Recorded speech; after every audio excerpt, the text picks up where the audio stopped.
Hello everyone and welcome to this tutorial series.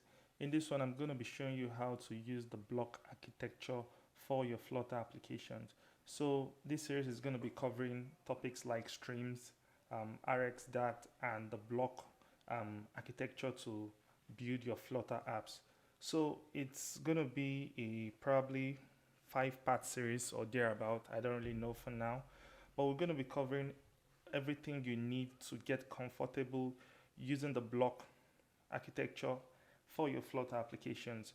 So this first video is going to be focusing on streams because I've seen very good tutorials out there on BLoC, but when you go to the comment section, most beginners find the concept of streams confusing because most tutorials don't go deep into what streams are. So that is what this video is going to be aimed at. You're going to learn about streams and get comfortable using streams in your application. So this is the workflow of what we intend covering in this video. So this video should be about an hour long. So let's get started. So what is BLoC first of all? BLoC simply means business logic components, and it's a way of architecting your applications in such a way that it makes use of streams. So when you use the BLoC architecture, you don't have to use something like set state to manage the state of your application. So your applications will be reacting based on changes in streams.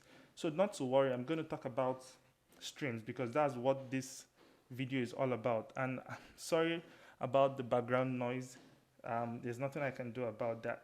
So to understand blocks and streams, first things we have to understand is asynchronous programming.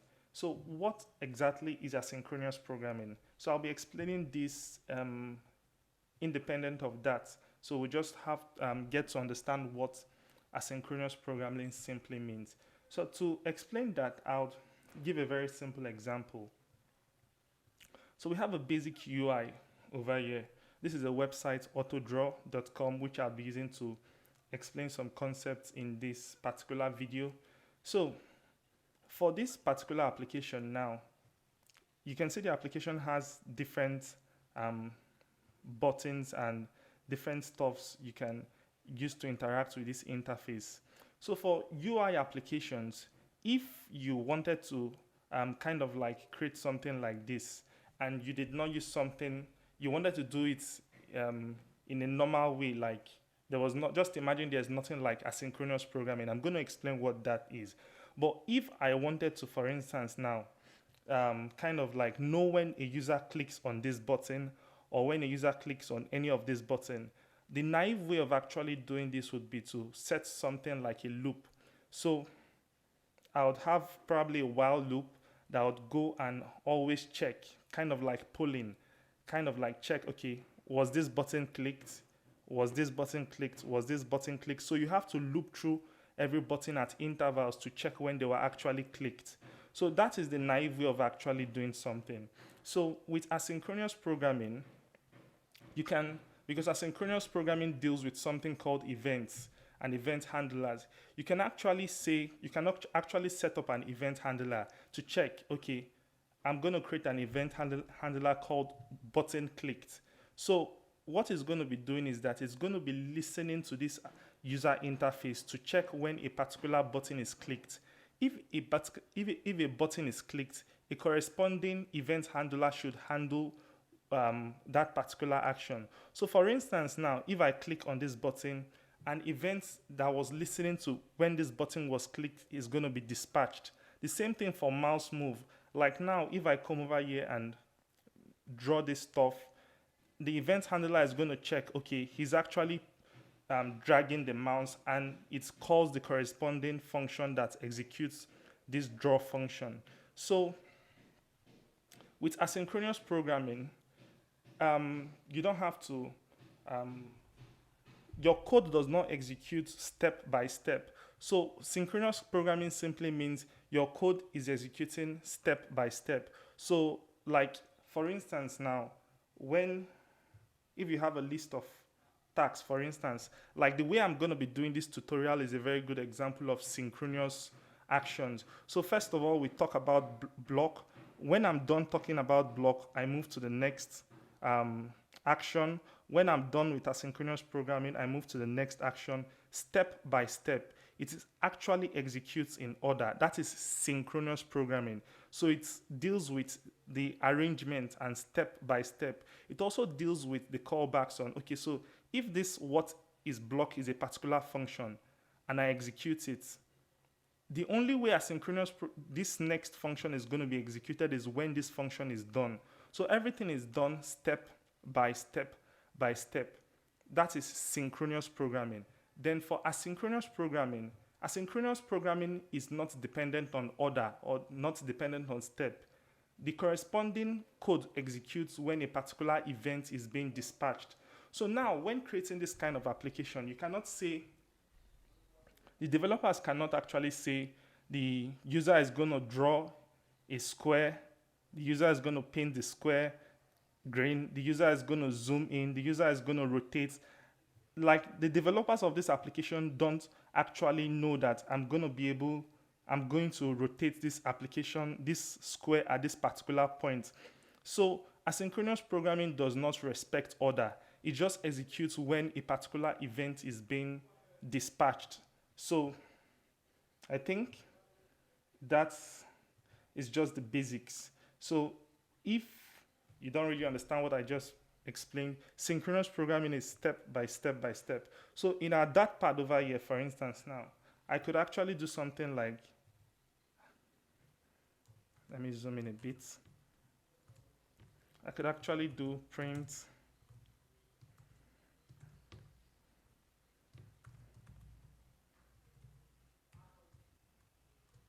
I could also copy this.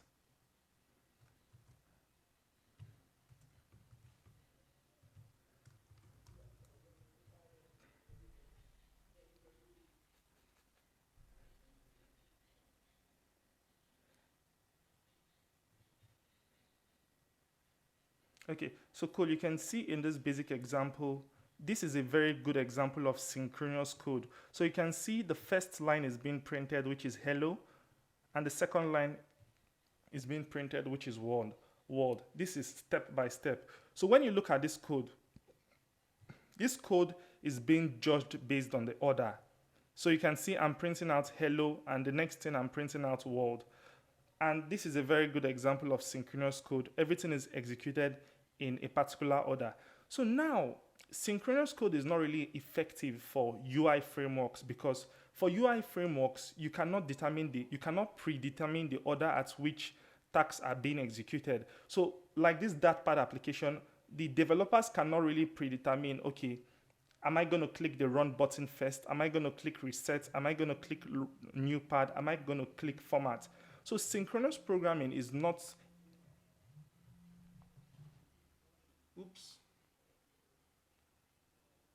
sorry guys, okay. So synchronous programming is not effective for UI-based frameworks, because UI-based frameworks are being driven by interactions, and you cannot determine the specific order of interactions in your application. So that's just the basic. We'll still come back to that when I'm talking about reactive programming. So for asynchronous programming, that has two ways of actually giving developers the power to write asynchronous code in your data application. And that does that by giving us the features and the streams. So this video is going to be focusing on streams, although I'll talk very, very little bit about features, but this video is going to be focusing on streams. So you could read up on features before this video, but not to worry, you'll still get a good understanding of what I'm going to do in this video. So features. So I'll give you an example of features from the name. So asynchronous programming, or asynchronous tasks, are mainly used for stuff that are time consuming. So from the name feature, for instance, now, if you wanted to download a particular resource from an endpoint, that action can take quite a couple of seconds to actually get the resource you want to download. So if you were to, okay, let me just do a very simple example.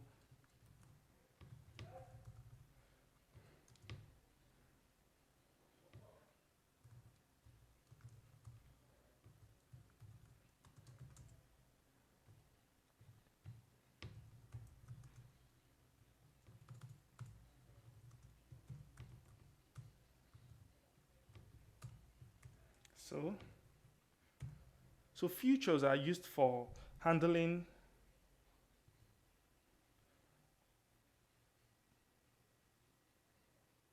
Okay.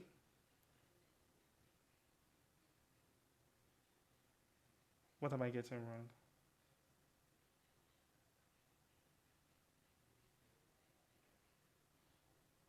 Okay, okay. Let me just do future dot value.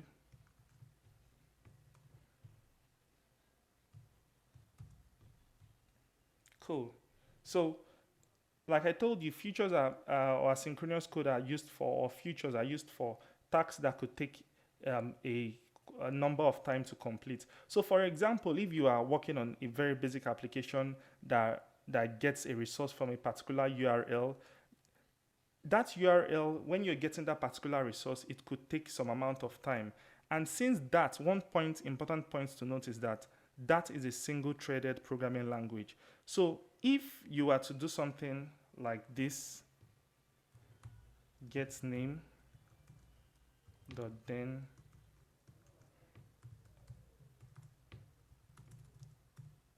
okay, let me just say value.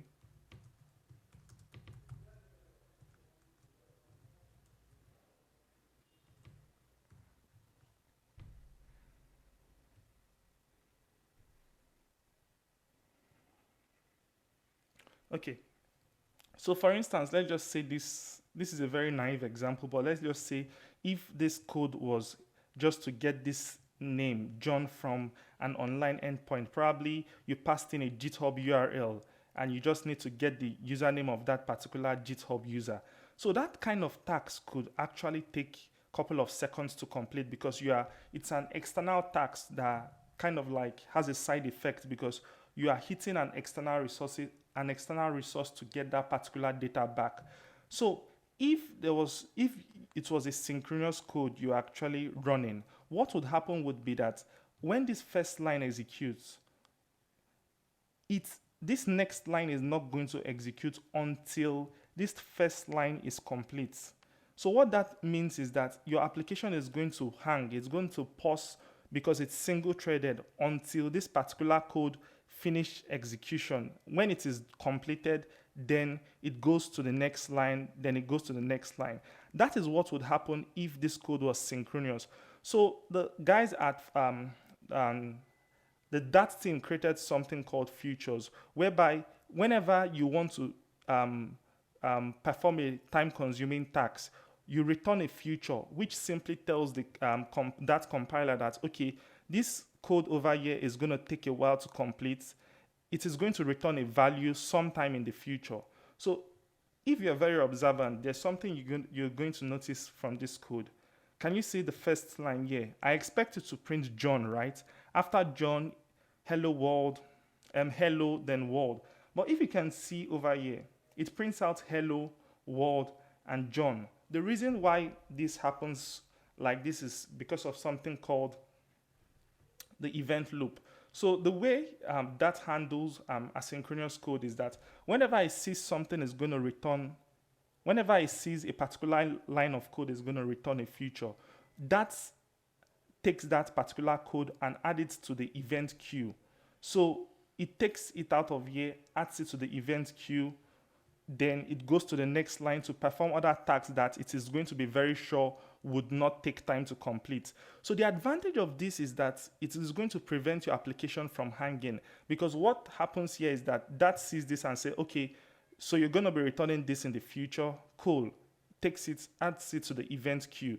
Then it executes every other synchronous code. So it executes hello, executes world, then come back to check at that queue. Okay, are you done? Have you returned the value I expect?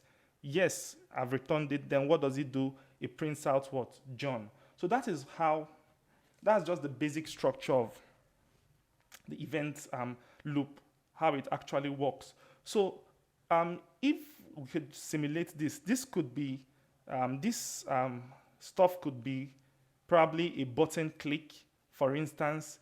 It could be anything that could be time consuming. Another example of where you could use asynchronous code is if you are reading from a file system. So if you wanted to read from a file, that particular stuff might take a couple of seconds to finish reading from that file. So instead of hanging your application, pausing your application, the Dart programming language just takes this stuff and puts it in an event queue. Then whenever all your whole synchronous code is done executing, it goes back and check at this event loop, because the event loop is just going to be is just used to manage or handle multiple asynchronous code.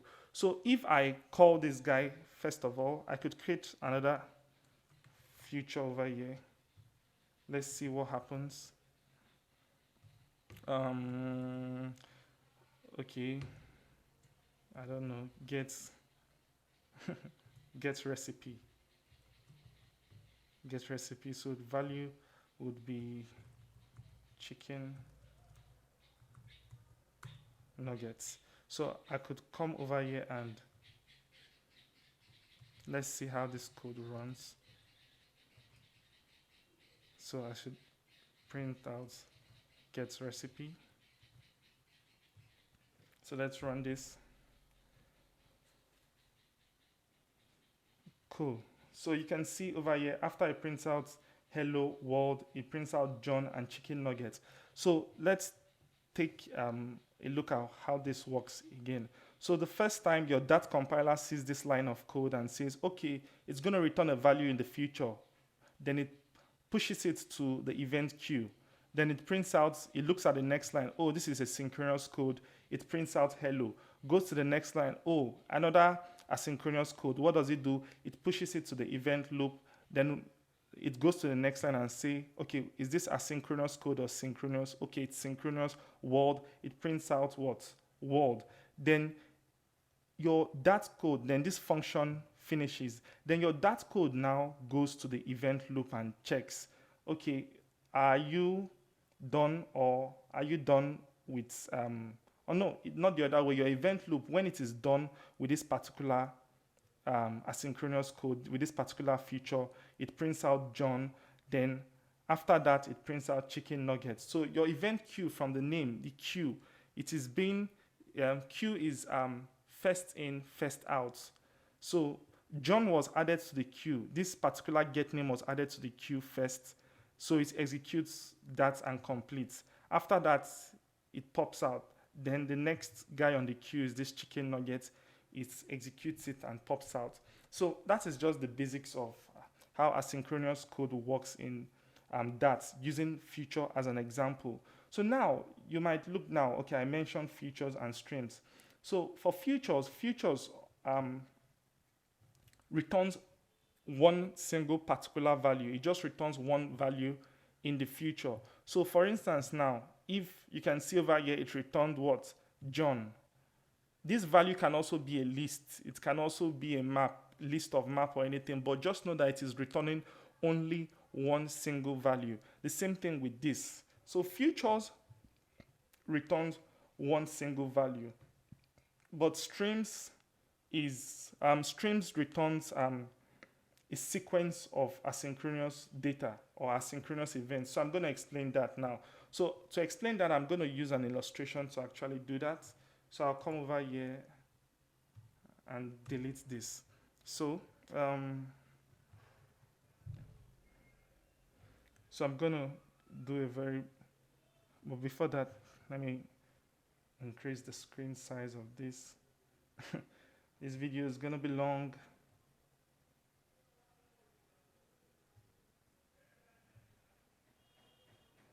Okay. Do we have enough room? Yes, we do. So I'm going to also delete this. I don't know where it came from.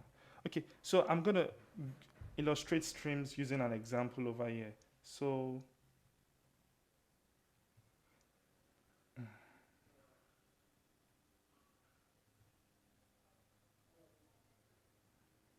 okay, so we have a stream here.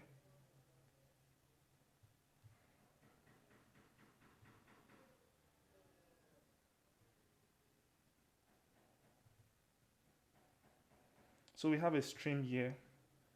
Then I'm gonna, oops.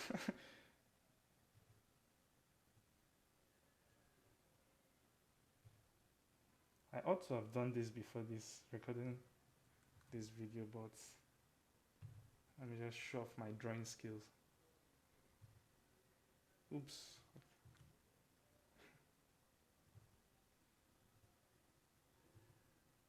Okay, so let's look for you, look for you, look for you. Oops, I've messed up. I messed up. Just taking your time now. Okay, let me just, oh my God. Okay, so I'm going to explain what I'm doing.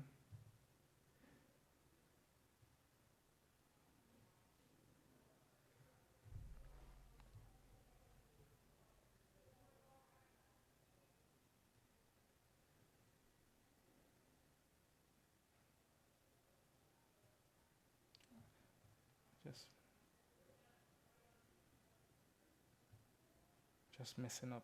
Okay, so the concept of streams, like I told you, I mentioned earlier on that futures, when you look at this code, futures just returns one particular value sometime in the future. Because why?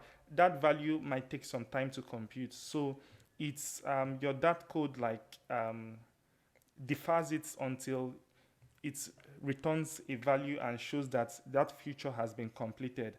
But for streams, streams is just kind of like a sequence of async events. So if futures return one value, streams has the opportunity or the ability to return more than one value, because as the name from the name stream, you can stream multiple data through it.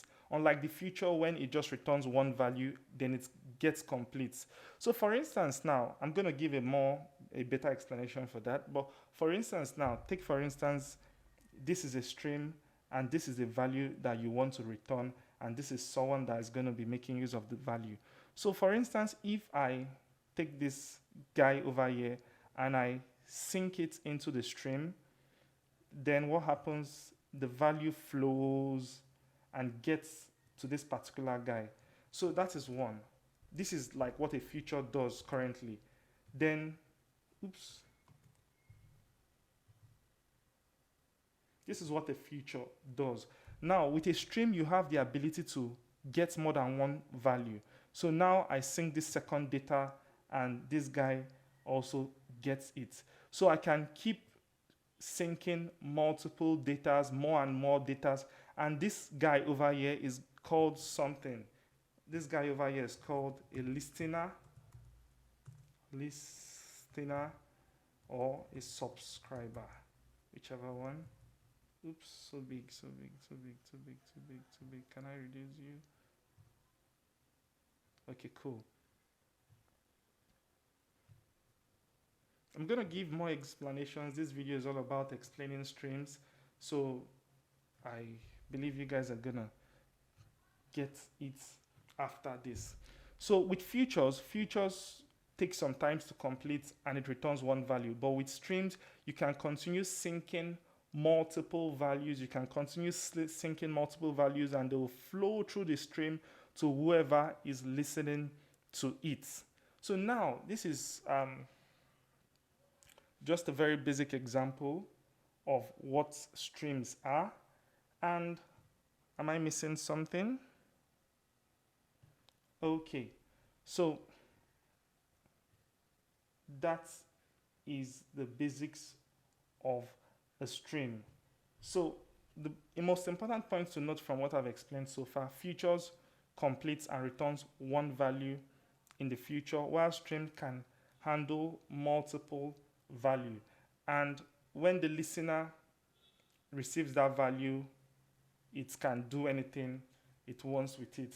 So for instance, now using this UI I used previously to explain why synchronous code would not be good, because you'd have to create a loop and be pulling on each button to check when they were clicked.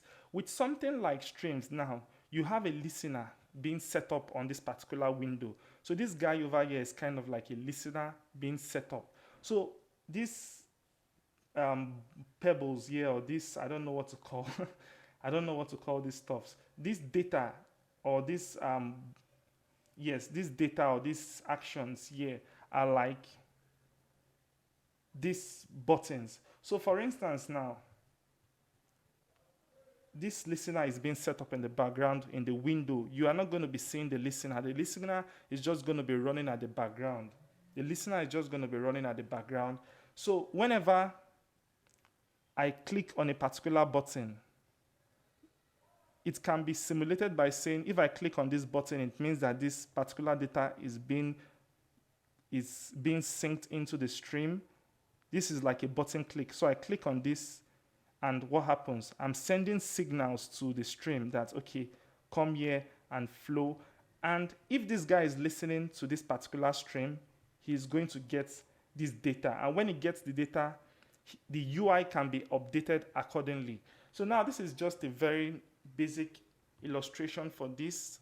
When I start to write the code, I'll give more examples, and I'll still always come back to this diagram to explain more when I am writing the code. So that is just a basic example of streams. So let me quickly,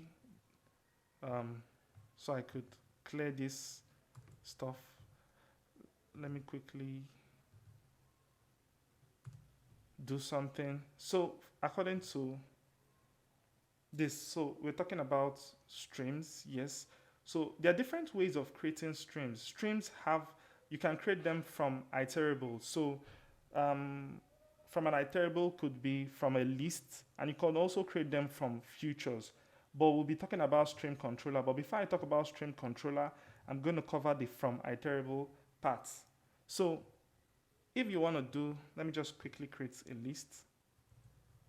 Final list.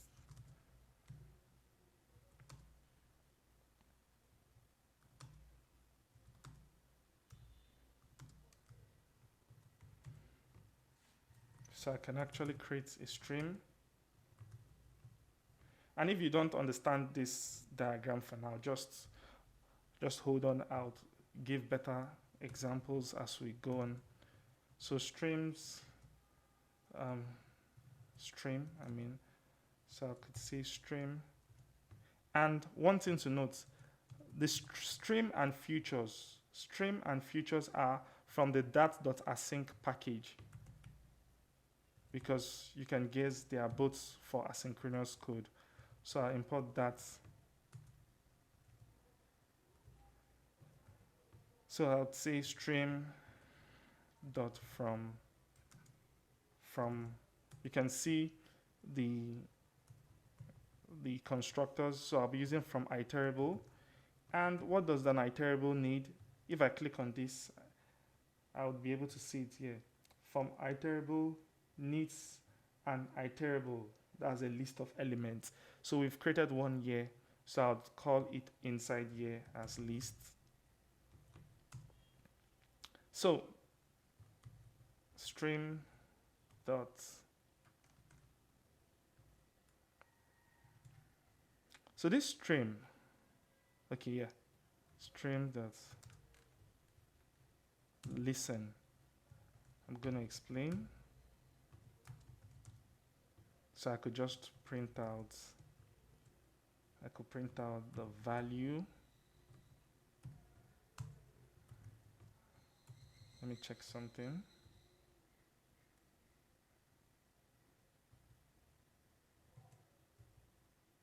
Okay, cool. So if we run this code,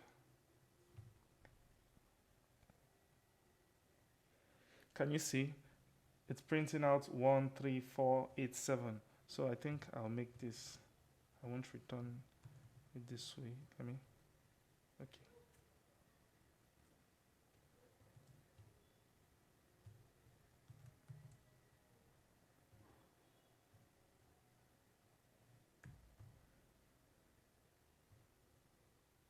Okay, so I could do another print statement.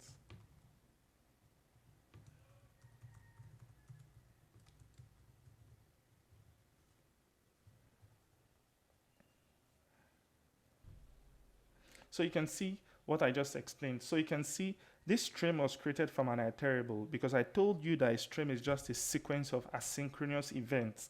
So unlike a feature which is just something that returns an asynchronous event, for streams, you have a sequence. You can pass in multiple um, data via that stream. Then the listener picks them up. So you can see now, I'm not just receiving one whole list. I am receiving the individual data that is being sunk into the stream. So I'm receiving 1, receiving 3, receiving 4, receiving 8, and receiving 7.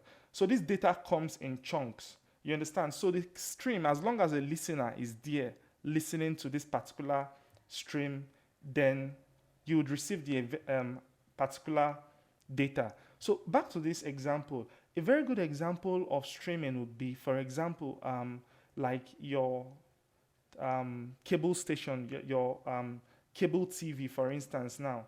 So your cable TV, for instance, now, this could be CNN broadcasting a particular information. Then you could have multiple listeners. It's not a must. It's not compulsory. You just have one listener.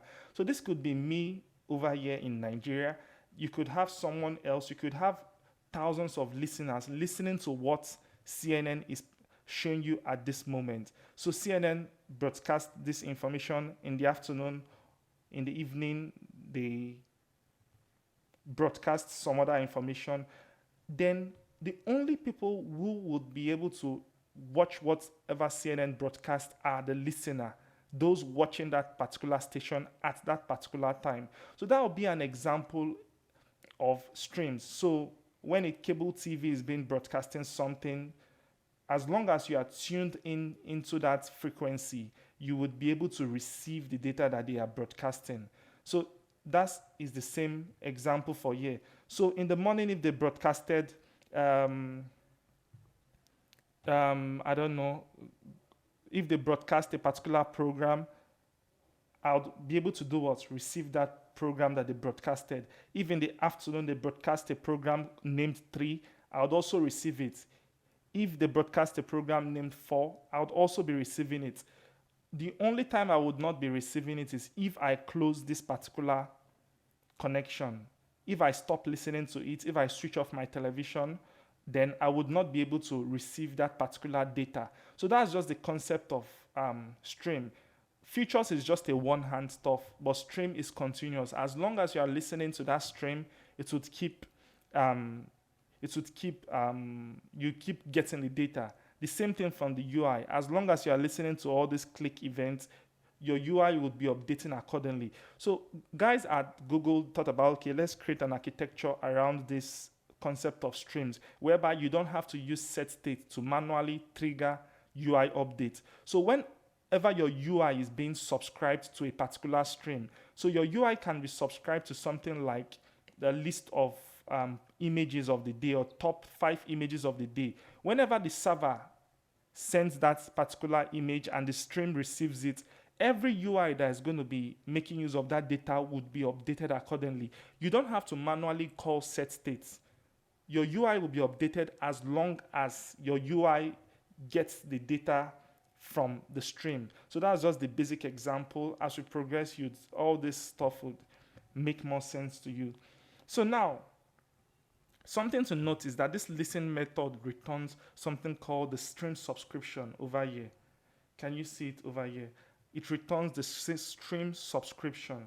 So with the stream subscription, inside here, you can, by default, you can see the on data. So this particular callback, and that brings us to something called callback, but I'll explain that. So this particular data over here, this particular function is the on data callback. Can you see it over here? So this callback, from the name callback, this function would never be called. The only time it will be called would be whenever this stream receives a data, then it calls back this particular function, hence the name callback. So this is a very good example of asynchronous programming with the use of callbacks. If, for instance, now, let me,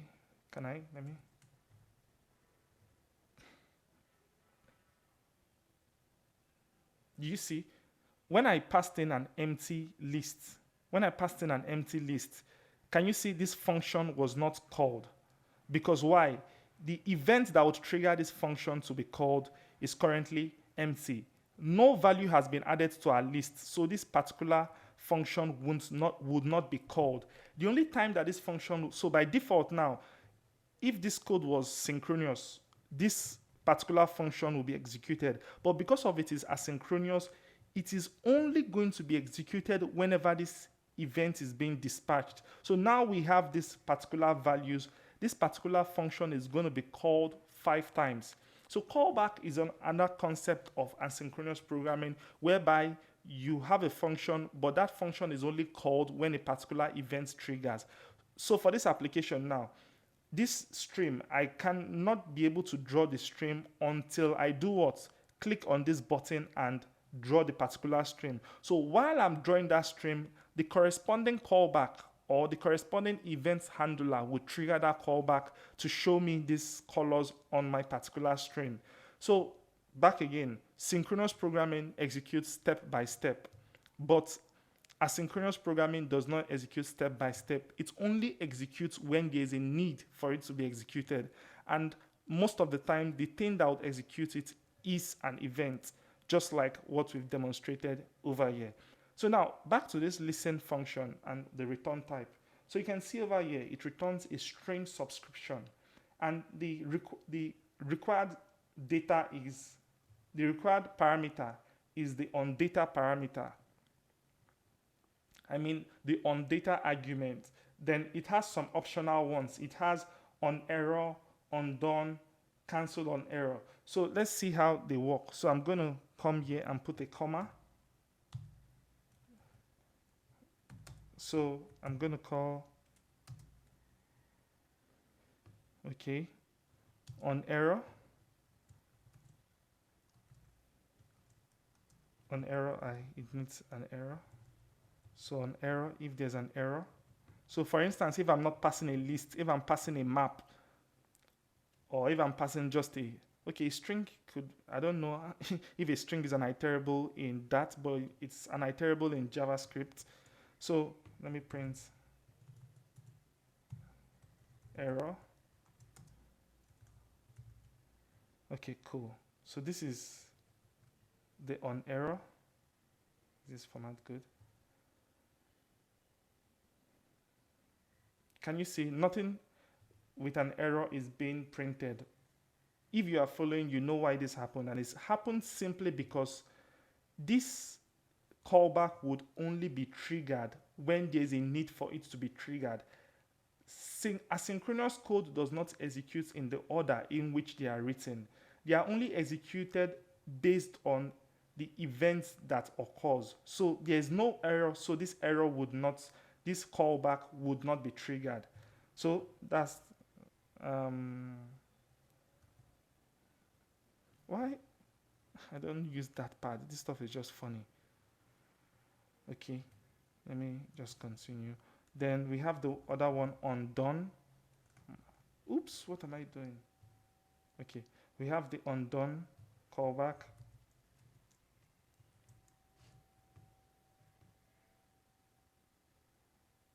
Okay, and it does not take any arguments because it's not in charge of taking anything, so I just print out done. So now, a quick one. Do you think this done would be printed? Because you can see over here, error was not printed, but do you think done would be printed? Let's see.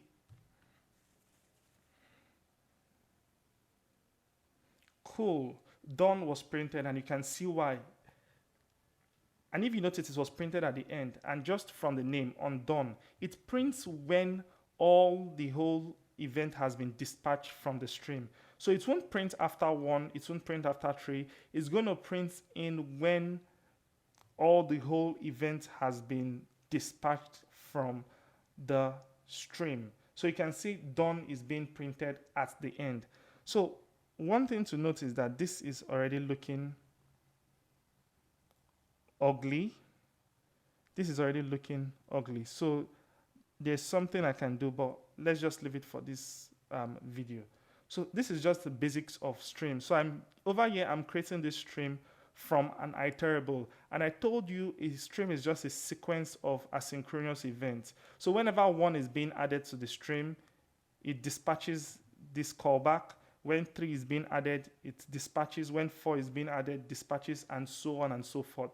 Unlike a feature whereby you just say, okay, I'm going to be expecting the user's GitHub username from a particular URL. So that code will be executed in the future, and when it is completed, what should happen? It should return the user's username, and that is the end. But for stream, as long as there are subscribers, as long as there are people or channels being or ports being listened that are currently listening to that stream, more data can keep entering. So a stream, a feature can just be returning a single value, or how would I put it? A stream can just be I don't know if this will be correct, but if it makes you understand it, but a stream can just be a list of features, but they are not really features, but a list of asynchronous events. So if a feature is returning one value, a stream can return multiple values. So that is the core basics of the stream. So if you don't still get this, we'll keep going, because when you use streams in Flutter, we're going to be using something called the stream controller. And you can see the process, the way I'm actually doing this tutorial is synchronously, step by step by step by step by step. But synchronous code is if I'm executing this first line and it's going to take a while, I'll just leave it and come and execute the ones that will not take a while. So another good example, if you did not still understand this asynchronous programming, let me check my time. Oh my gosh, 42 minutes. Okay, so if you did not still understand this asynchronous programming, a realistic example of asynchronous programming would be, for instance, now if you're in a fast food and you want to get your lunch, for instance, now, if you are to do it synchronously, when you head over to the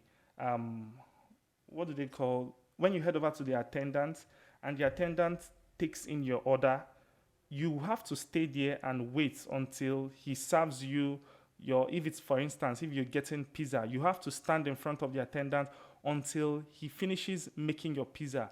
When he makes your pizza, then you do what? You go down to your seats, you find a seat, you sit down, you drop your pizza, then you go back. Then if you want to get a drink, you go to where they sell drink and you go get your drink, then you come back, then you have your lunch. You're doing everything step by step by step. But if you wanted to achieve this same task asynchronously, when you get to the pizza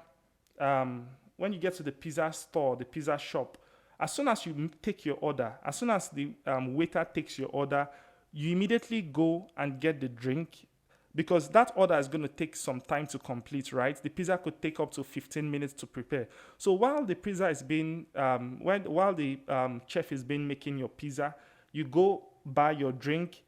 While you come back and he's still making the pizza, what do you go? You go take a seat and sit down. Then when the pizza is done, you go back and you take the pizza and you come to your seat. So you can see with the asynchronous way that you actually executed this, you don't have to wait until a time-consuming task is being completed. You just keep going and doing tasks that can be executed and completed as soon as possible. So that's another analogy you can use to understand asynchronous programming. So this video is going to be long. So yeah. So the next way of, I'm not going to be covering from future. You can check the documentation for this. So the next part, or the next thing I'm going to be doing right now, is to talk about stream controllers. So there are other ways of creating streams, not just from iterables. You can actually use something called the stream controller to create a stream. And not to worry, I would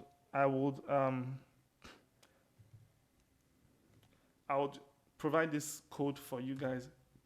I'll make a gist for you guys so you'd have access to this code. So don't mind the whole closing. So final controller, I'm going to create a stream controller. This is the common one you're going to see if you've been doing tutorials. So I'm going to create a stream controller, and the next thing I'm going to be doing would be, I'll explain.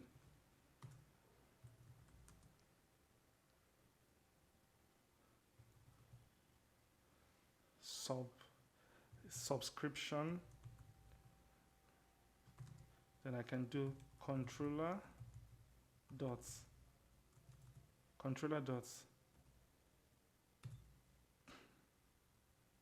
stream dots listen.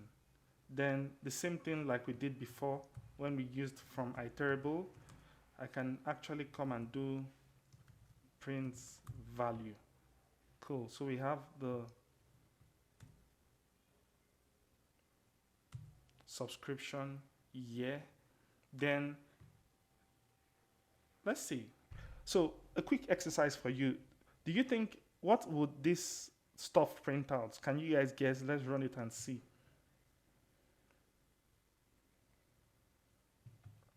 It prints out nothing. Why?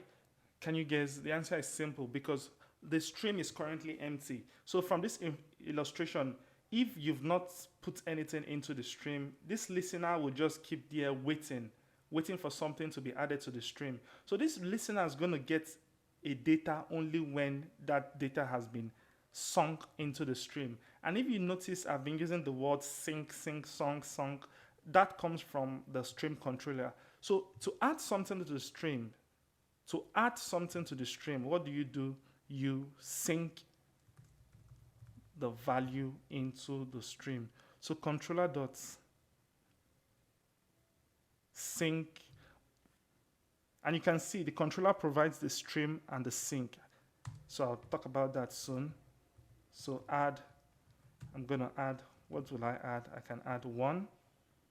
So now let's run this and see. Cool.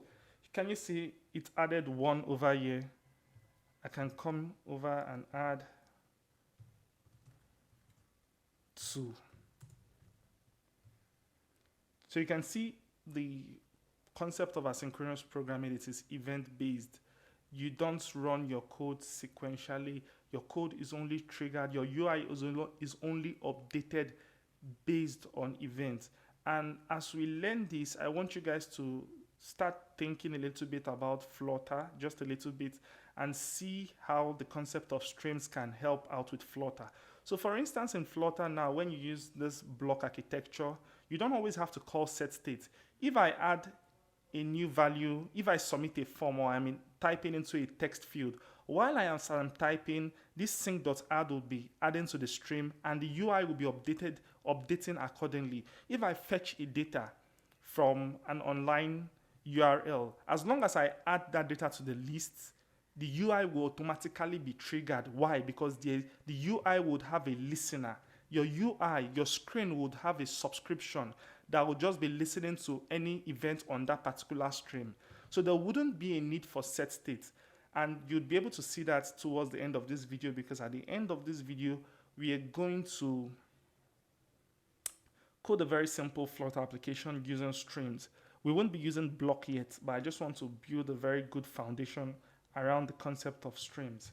So this is cool. So now we are creating streams using a stream controller. And you can see over here, we have the stream controller gives us 2 properties. It gives us the stream and it gives us the sync. So the stream is gonna give you, okay, I can do something like this. Final stream should be equals to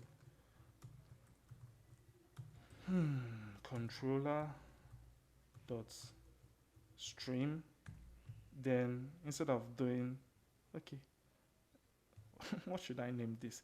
Okay, number, let me use number stream.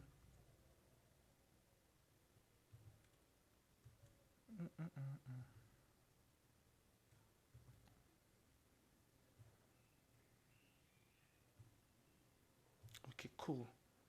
So I must not assign this to a variable. I can remove it, and so you can see this is the stream and this guy is listening to this stream. So whenever there's a new addition to this particular stream, what should happen? It should trigger the callback. So let's see. Cool. So everything is still working as planned. So this is just the basic idea around stream controllers. So now you might say, okay, let me do something quickly. This video is gonna be long. So the next question I would ask you is, would this work? What do you think? I'm syncing a string into the number stream. I'm syncing a string into the number stream. Do you think it is going to work? Let's see. Voila, it's working. Why is it working? Now, streams don't care. So for those of you around the, what do they call this stuff again? Global warming and all this stuff, the buzz around global warming. You can throw in fishes into your stream. You can throw in deaths into your stream. You can throw in pebbles into your stream. The stream doesn't care what comes into it. That is how stream works. But streams can be generic. So you can give a type system for your streams. So for instance, now with the concept of generics, if you want to limit this stream to only accept integer values, can you see? Immediately, can you see? The argument string can't be assigned to the parameter int. So there's already a type mismatch. So you can see with generics now, I'm being specific that I only want the stream to accept what? Integer values. See, even before I run it, it's already telling me there's already an error. So I'm going to comment this guy here first of all. Then with this whole idea, so for those of you not familiar with generics now, generics just gives you kind of like a way to be able to specify a type for a particular class or a particular object. So with generics now, when you're creating the stream controller, you don't have to be specific and say, you don't have to explicitly define a stream controller as a string to accept only string values. Because if you define it to accept only string values, you are limiting the power of this controller. So you have to be creating something called string stream controller, int stream controller, list stream controller, and that is not really smart. So with the concept of generics, you just define a type. And if you are familiar with it, you could see sometimes T, sometimes S. So all these stuffs are just placeholders. Placeholders that gives your classes an open interface whereby whenever someone uses your classes, he has the power to determine, do I want it to be a string controller, and so you don't have to explicitly limit that. I think in the next video when we're doing block providers, we'll create a generic class so you see how that works. So you can see now I'm defining it as string. These two guys are complaining, but if I uncomment this guy is no longer complaining. So that is just the concept here. So for most of your controllers, for most of your streams, you'd have to be using generics. It's not compulsory, but it's also just good to just help you. You can see your code editor would also hint you that you're making a big mistake already. So that's just the concept of this. So the next thing I'm going to be talking about is, okay, before that, I'm going to be talking about, okay, single and broadcast. Okay, but before that, let me do something quickly. So final sub. So when I mention sub, you know it's subscription. I don't want to be writing that long, boring stuff. So now, remember we had if I click on listen, the stream subscription over here provides us with on data, on error, on done. Can you see? On data is a required argument. On error is optional. On done is optional. And cancel on error is optional. So now, one way to you can actually cancel subscriptions. You can actually cancel subscriptions to a particular stream. So for example now, for instance, if you have a stream that accepts numbers. When I put in 1, 2, 3, 4, 5, let's say that you want to configure this stream to only accept number less than 10. So if I put in 20 could signify that, okay, I want to stop listening to this. It's beyond my capacity. The listener wants to stop. So when I sync in 20, over here you can be able to cancel that subscription. So this guy can just stop listening to it and walk away. So for instance, now if you're being subscribed to, if you're watching CNN and CNN starts broadcasting the news about Syria and you don't like watching about Syria, as long as they start broadcasting the news about Syria, you could do what? Cancel your subscription. And one way would be to tune in to another station or to another channel and you walk away from CNN. So back to this. If you want to actually do that, there's another way you can actually cancel. And previously, I did something like this where I added a comma and I did on error and other stuffs, but that way has a disadvantage. And you'd see that as I would show you right now. So let me cut this guy out and listen to this. So we have a subscription. So I can do sub dots, watch and see. Can you see? I have access to pause my subscription. I have access to resume my subscription. I have access to cancel my subscription. And I have the other properties that comes with this listen. So I have access to on data. So on data over here, I can paste in this and let's see if this works. So if I run, cool, so it still works. So now I can do something like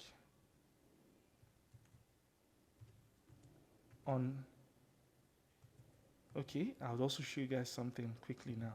So let me do this one as on done.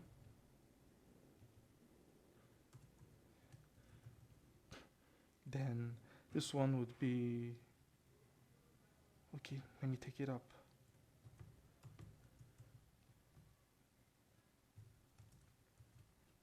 Just to prove to you guys something. Then on error, so if I uncomment this John, this on error should trigger. So I'm going to pass in the error and print out the error. So I could do this string interpolation, then I close my string. So watch and see. So when I click this,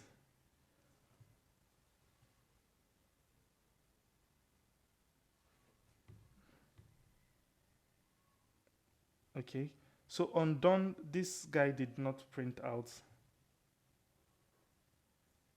So let's, can I, oops, no, I can't take this. So I'm going to take this guy down here.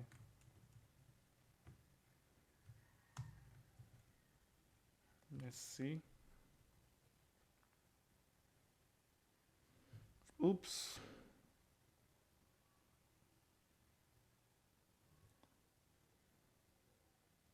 Okay.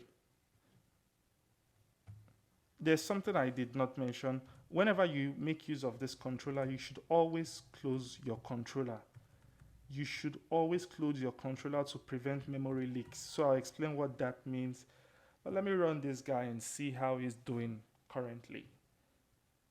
Cool, perfect. So now let me take it back because I wanted to explain something. Let me take it back up.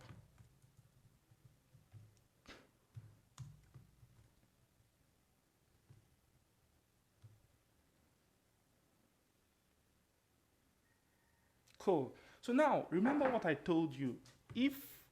If for instance this done was the first thing to print, it means that everything I've been teaching you guys from the start of this video has been a lie. So remember what I told you about asynchronous code. Asynchronous code does not care about the order in which they are written. They are not cared about the order in which they are written in your application. Because now if it cared about the order, done ought to have been executed before 1 and 2.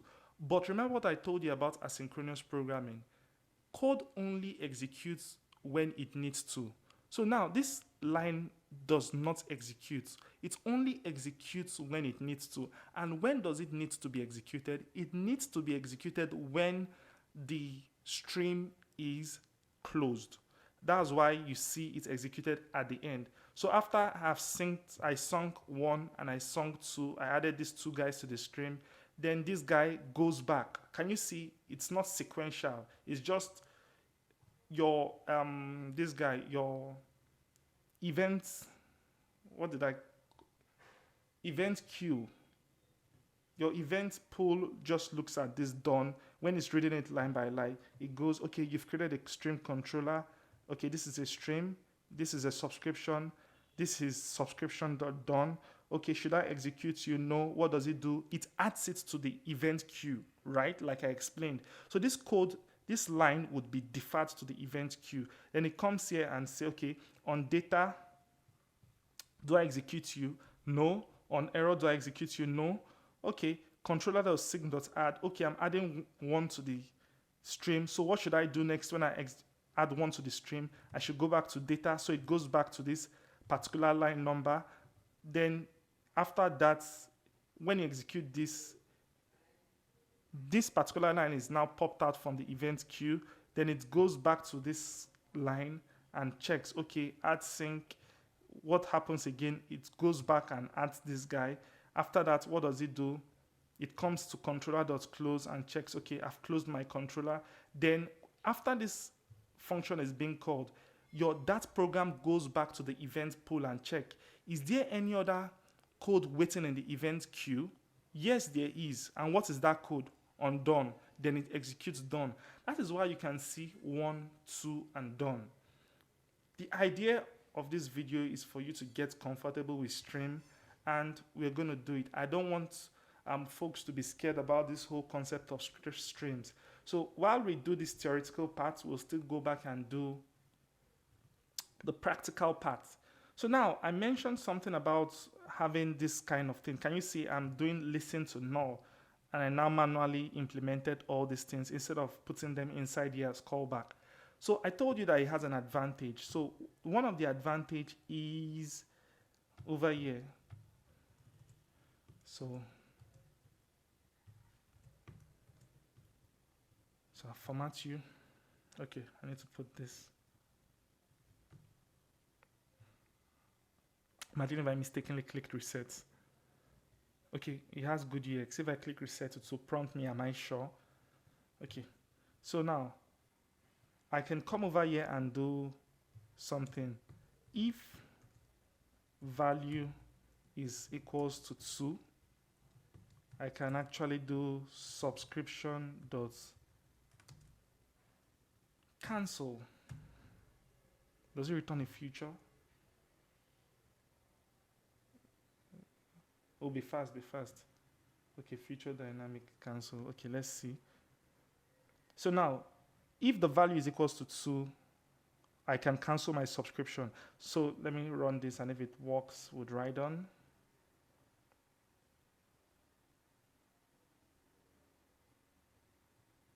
Can you see?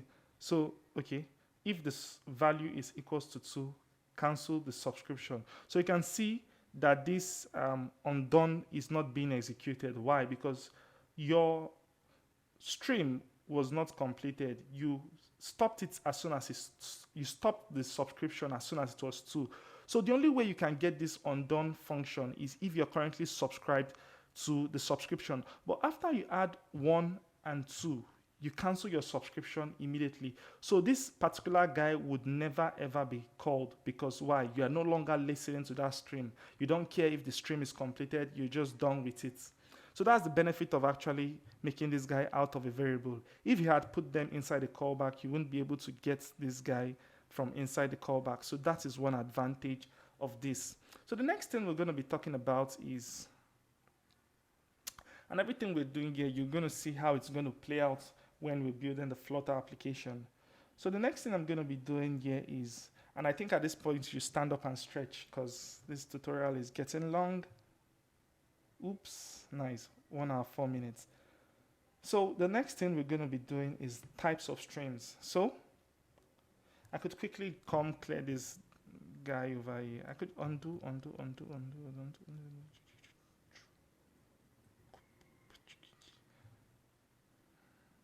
Okay, so run you and see how you're doing.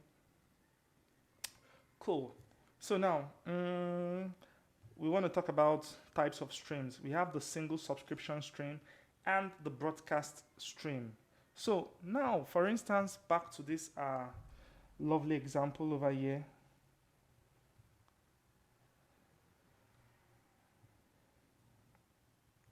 So far, what we've been doing is called a single subscription stream. So from this code over here, you can see only one, you have only one listener. Only this guy is listening to this particular stream. So from this diagram here, you have one listener. So the example I gave you about watching CNN would not be an example of a single subscription stream. It will be an example of a broadcast stream. And you can see it's pretty trivial from the name broadcast stream. So you are broadcasting to multiple listeners. So over here, I could come here and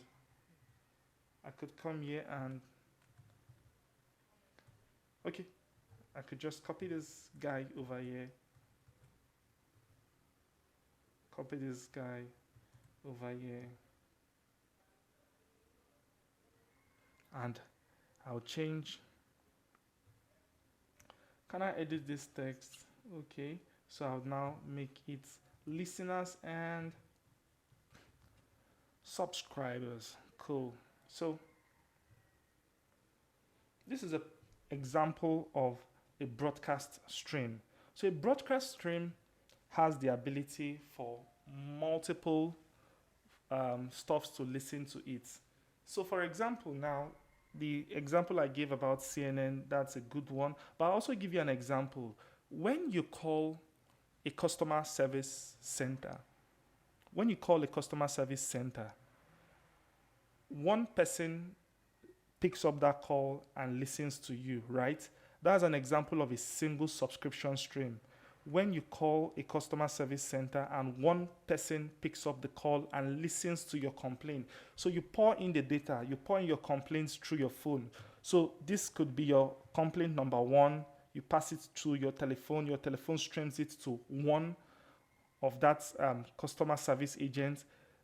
Then you pour in the second one too, and this listener listens to your second complaint. So that's an example of a single subscription stream. Or if you make a phone call to someone, that's also an example of single subscription stream because you're just sending it to that single person. Another example of single subscription stream would be your chat application. Whenever you start a chat with a particular friend and you send a message, when you send that message via WhatsApp, that message is going to be sunk into the stream and it's going to flow till it gets to that single person, right? That is another example of single subscription stream. Only one person is listening to that message you're actually sending. But now, an example of the broadcast stream would be where you have multiple listeners. A very good example would be like a group chat whereby you send one message and 20 people receives the notification. The same thing about CNN. Whenever CNN broadcasts information, when they broadcast news, multiple people listen to that news and they take the information. So now, so far what we've been doing, we only had one subscriber. So I'm going to clear this code. Don't worry, I'm going to provide all this code as a GitHub gist. So now we have one subscriber. I also have a crazy example for this, but I'll explain that later on. So we have sub 1 and sub 2. So watch what and see. So sub 1. Sub 1 received RECIVED.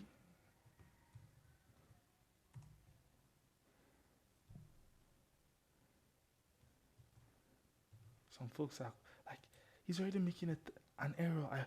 Let him run the code and let me correct him in the comment section.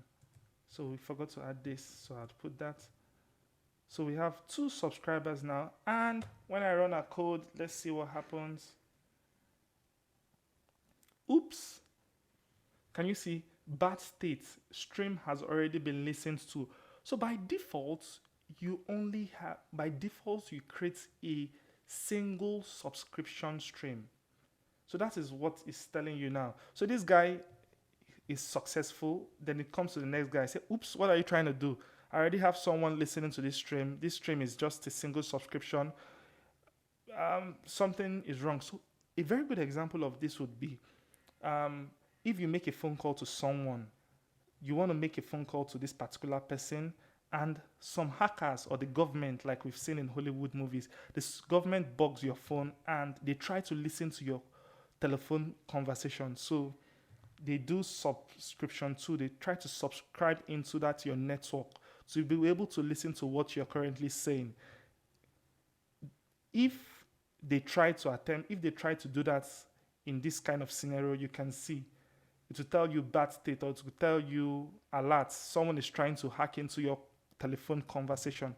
That shows you that a telephone conversation should be a single subscription stream.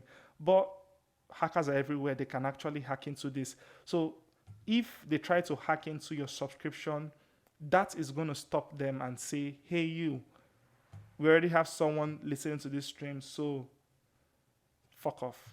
Yeah. So now to make this a broadcast subscription, with a broadcast stream, we can do it in two ways. The first way would be to cast this single subscription stream into a broadcast stream. So how do we do that? That is awesome. So they provided with something called as broadcast stream. Cool. The Dart team and Flutter team almost has everything for everything. Sometimes you're creating an app and you want to build a widget and you just make a Google search. The Flutter team had already created something like that. So let's see. Cool. Can you see? Okay. Oh, nice. So when I made that statement about correcting me, someone was saying, okay, we're going to watch you fail. I'm just joking.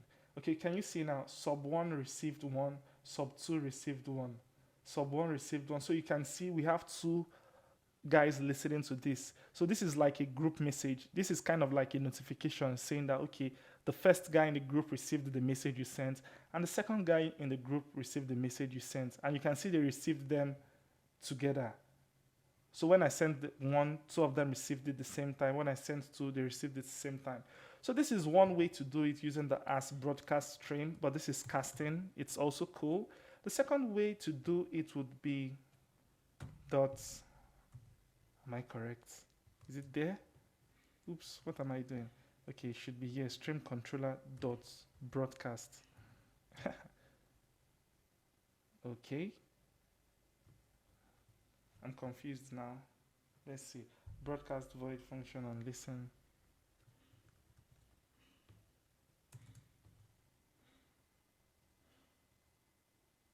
Doesn't have type parameters. Okay. So what I'm supposed to do is here. So I'm gonna, let me explain so now when I did broadcast is not a generic, what is broadcast? Is it a constructor? Let me see. Yes.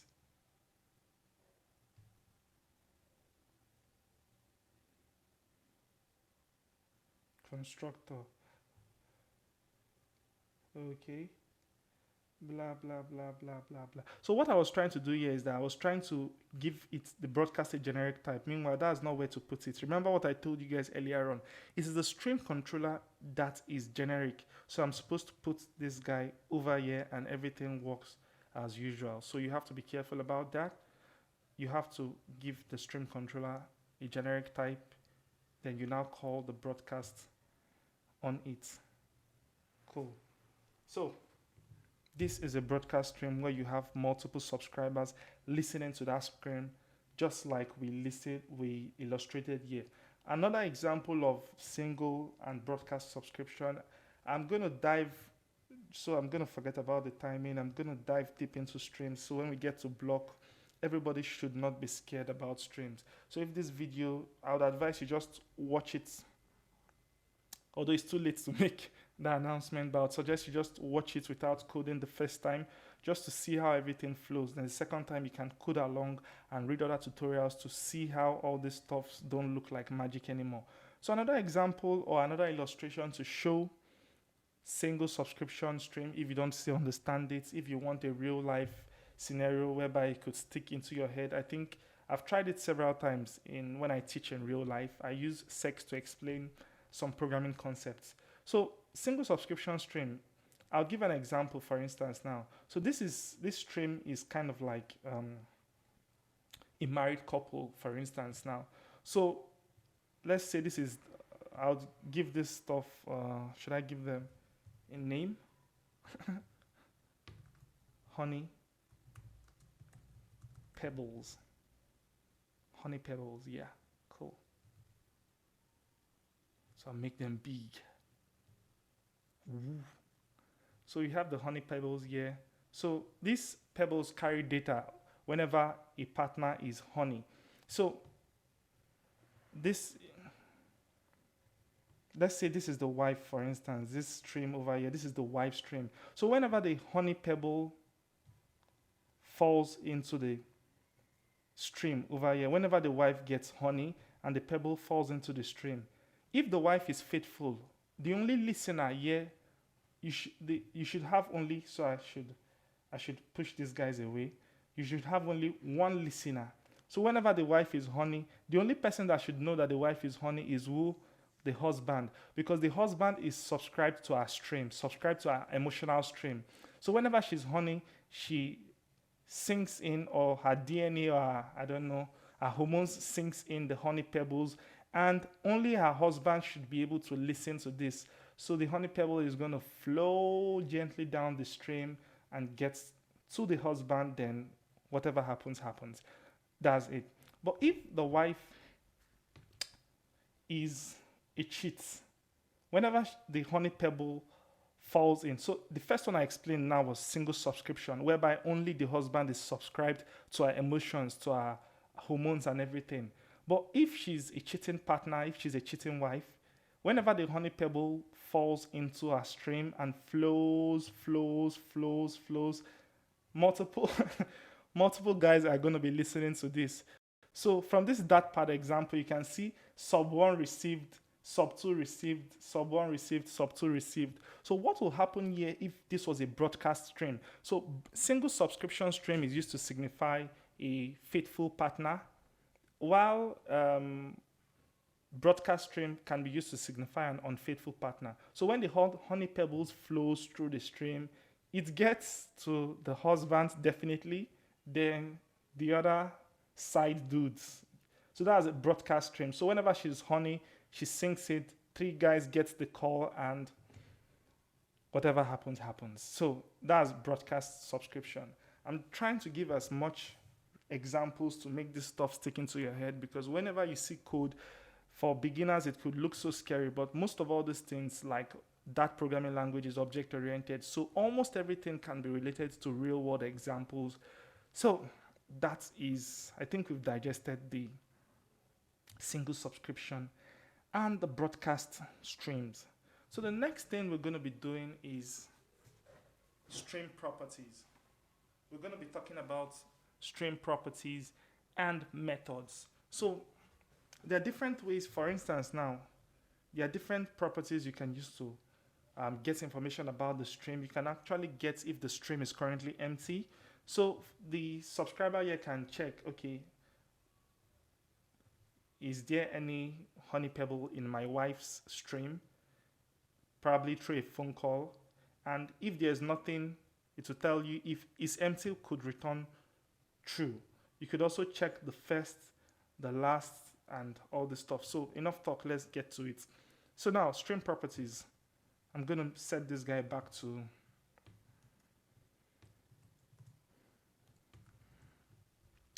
a single subscription stream. Then I would check some properties. So I could come here and let me see number dots. Do I have them? Okay, first, last, is empty. So let me do is empty.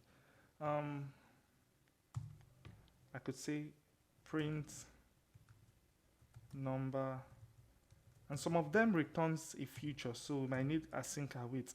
Number string dot is empty. Can you see? Is empty is a getter. It's a getter function here. It's a getter, so we don't need the parentheses. So let me do a log, and it returns future bool. Let's see if it returns anything.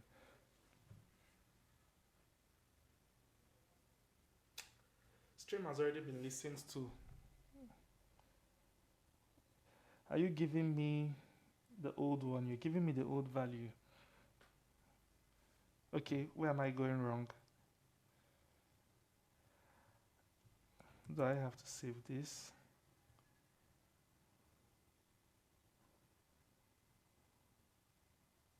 Where are you doing?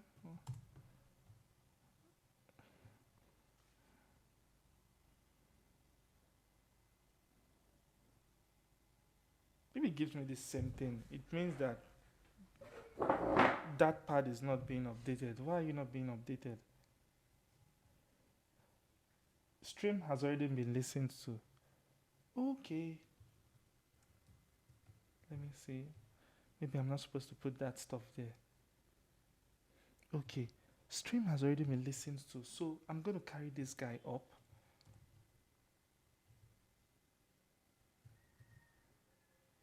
I'm going to put you here. Stream has already been listened to because I've closed the stream over here and I'm trying to access the stream after I closed it. So that is a very silly thing to do. So let's check. Oops. Okay. Then since it's returning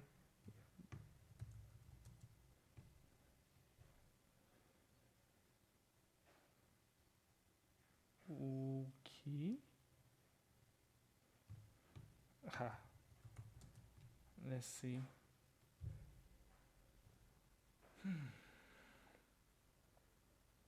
Bad state stream. Okay. Stream is empty.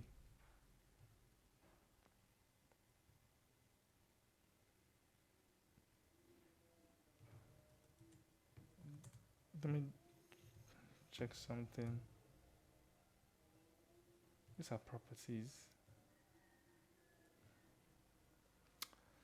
Okay, I'm messing up, so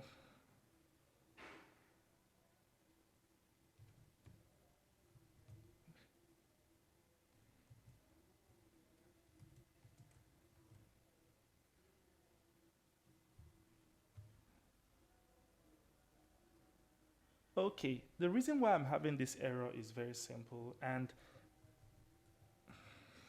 I don't edit my videos, so you guys will see my process of doing all this stuff. I don't like code to look like magic, so that's why I don't edit my videos. But it's a lie, I don't have a video editor. That's why I don't edit the videos. Okay, so now we have this guy. I'm trying to get this stream. I'm trying to access this stream outside a subscriber. Remember, this is now a single subscription stream. So the place I can actually use this guy should be inside somewhere like the listener. So I could say you should walk empty, format my code, and let's see if you work. If you don't work, then I'd have to start using Google to check for this. Oops, why? Stream has already been listened to. Number stream dot is empty.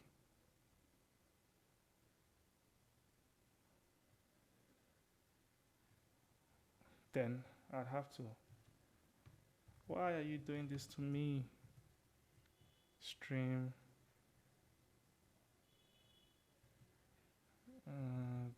Is it here? And streams that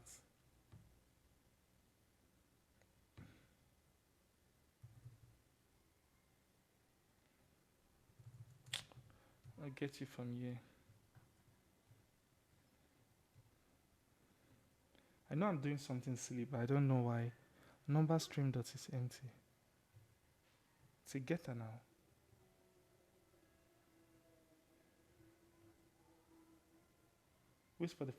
Waits for the first element of the stream, then completes the returned future with true. So if it's a returned future, so okay, I could actually do this in the undone. Let me see. Undone.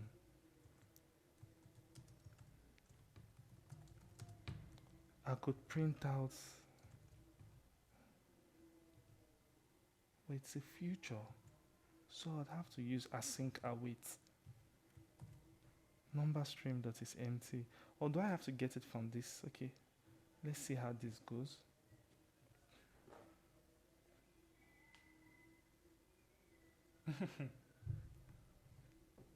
Number stream. Okay, let me do controller dot stream that is empty.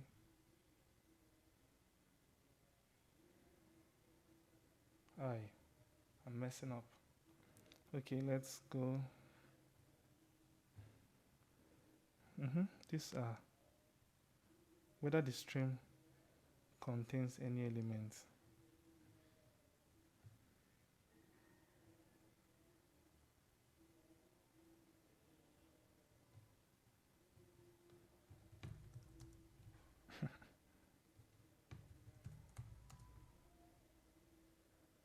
What am I doing?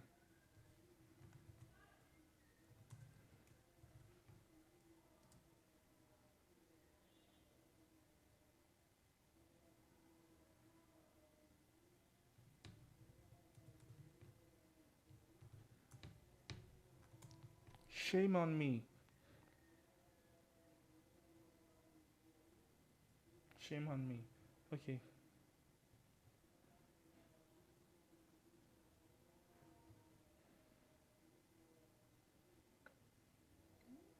Stream has already been listened to. And I want to check if the stream controller the stream is empty.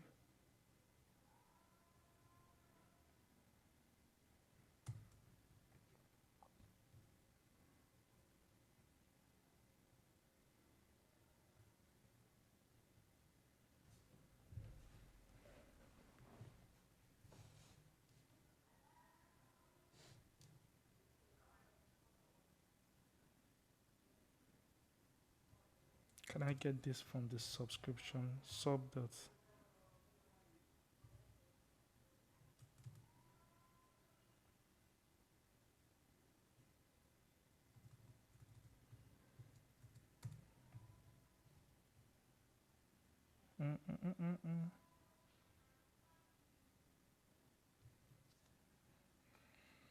Okay.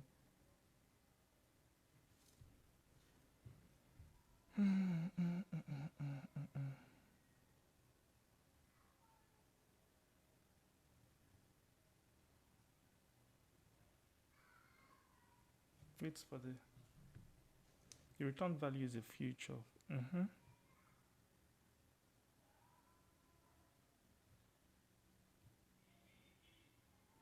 Okay. Quite.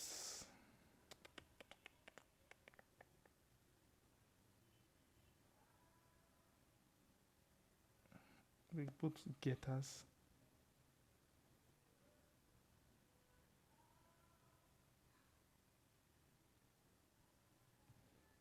Shame on me.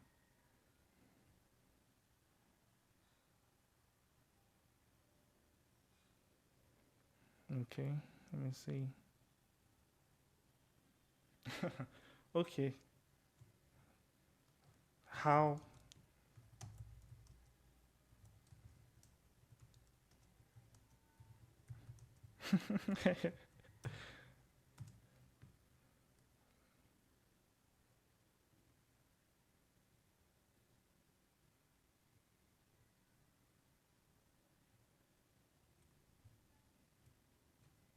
Stream dot is empty.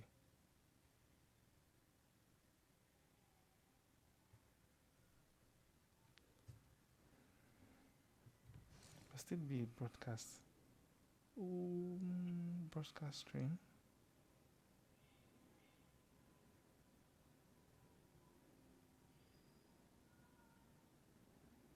Okay, these are properties of the stream. And what was I doing here?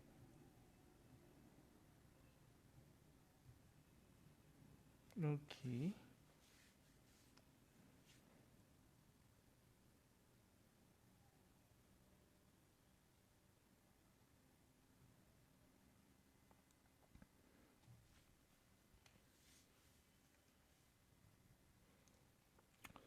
Okay, it returns a future.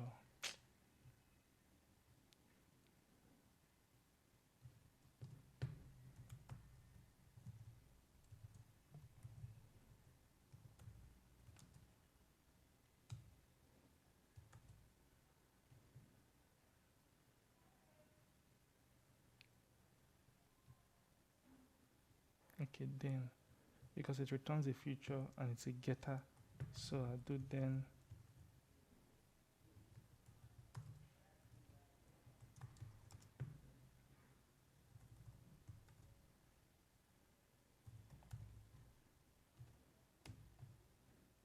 Well, I used async await.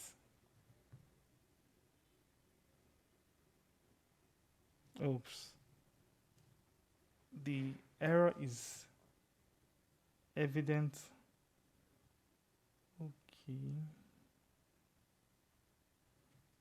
Okay. I've just been messing up. It's evident. Stream has already been listened to. Just like what I told you guys. Whenever you call any of this, where is this stuff? Let's go back. Whenever you try to access any of this thing, it means that you are subscribing to the stream. So whenever you try to access a property of a particular stream, it means that you have to listen to that stream. So you are like, okay, so from this auto draw example now, this first guy over here is just going to be getting the data, right? This second guy also getting the data. This third guy is getting the data. If you want some other guy to just check, okay, is the wife honey, or you just want to check, is the stream empty, that guy has to subscribe to the stream in order to get that information. So that's why this stuff has been giving me this same error since. So if I just quickly let me cast this as broadcast stream.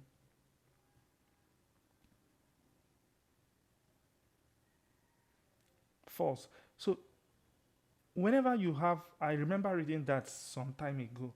So that's why you can see even in this snippet here, all these guys are broadcast stream. So this first stream is just listening. Listening to do what? To print out the data, right? This second guy is just trying to get the first guy. If the first guy is there, then do something. You know, this then signifies a future, because right from time when we were actually doing this thing, if you click on is empty, can you see? It returns a future bool over here, future boolean. So that is why, from this same example I just explained here, this guy is listening to get the data. This guy is listening to get the data. This third guy is listening to get the data. If there was a fourth guy that just wants to check if this stream is empty, it means that you have to be subscribed to that stream to get that information.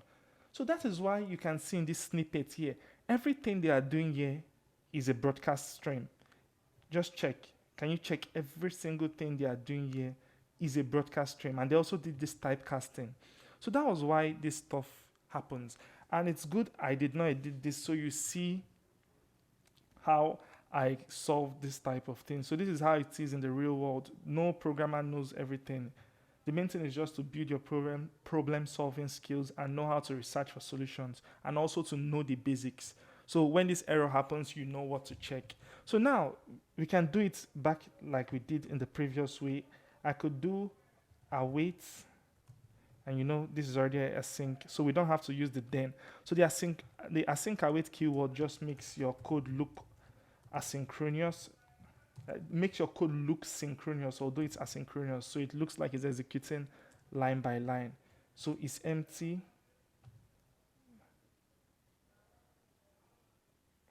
What am I doing? So I can do what I've always been doing previously. So let's see.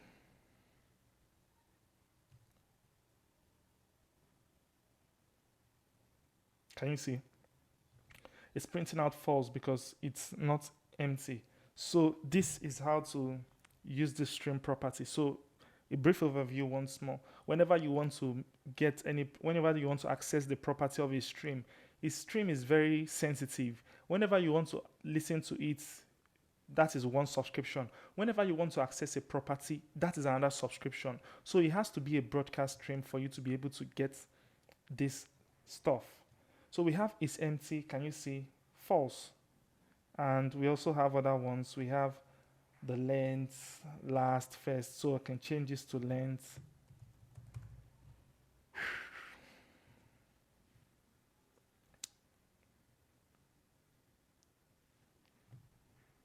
So it's not going to get the length until... Why is it not getting the length? Okay, because... Okay, I think we have to bring you down. We'll bring you down here.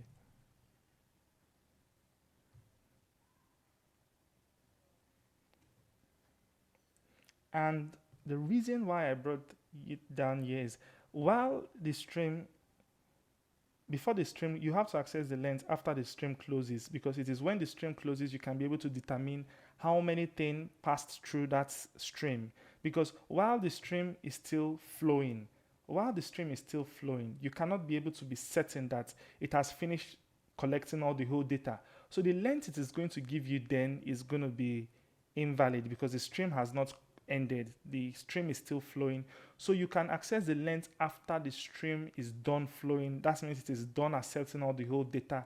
Then you can now get a very concrete and right length. That is why I took it after closing the controller. So after I close the controller, I look back, okay, what's the summary? I want to get the length and I got the length. So that's why it's giving me 2. So we have 1 and 2.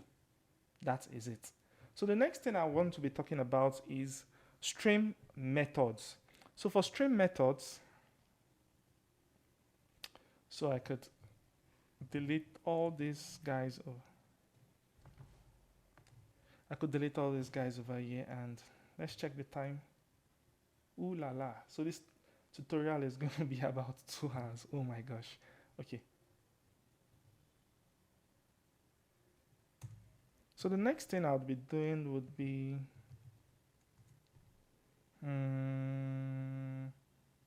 stream methods.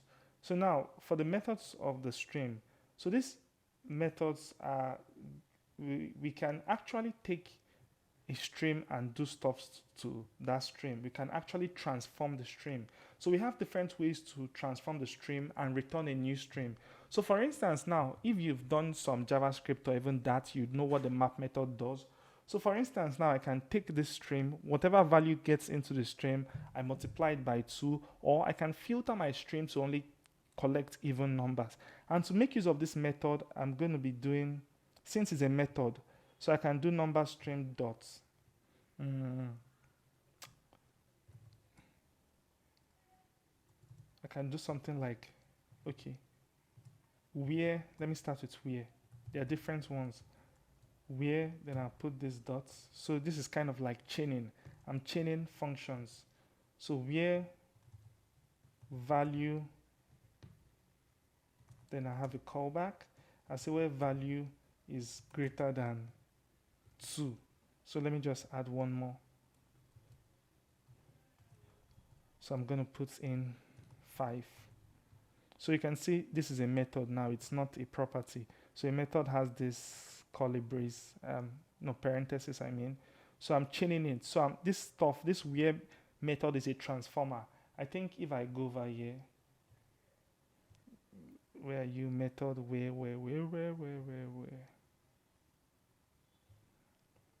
Creates a new stream from the stream that discards some elements. So it discards some elements and it creates a new stream. So I want to discard. So if I say where the value is greater than 2, it means I'm discarding 1 and 5.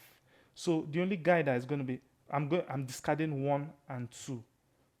So the only guy that is going to get to this listener is going to be what? 5. So I would run this.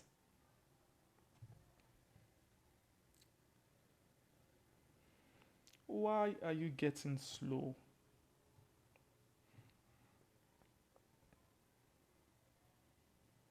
Cool. Can you see it received only 5 because I've transformed the stream? So a stream transformer transform takes a stream and spits out a new stream. So now the new stream is going to spit out is going to be with a value of 5.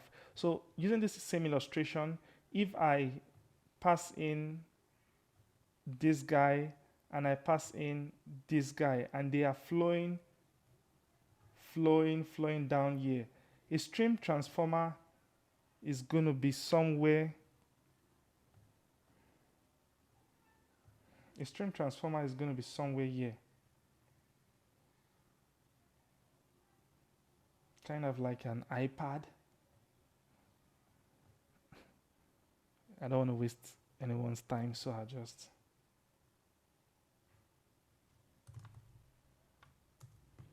should have drawn an iPad. Former. Okay.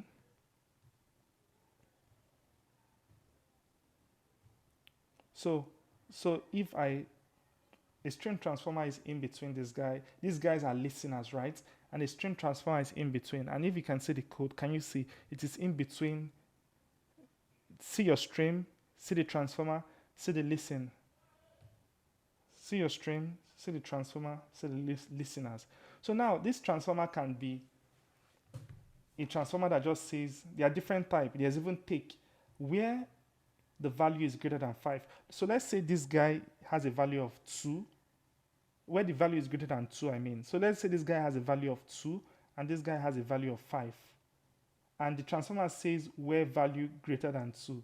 So this guy with 5 comes here, he passes the text, then a new stream is being sent to these guys. And these guys will have the individual data, but I don't want to duplicate it.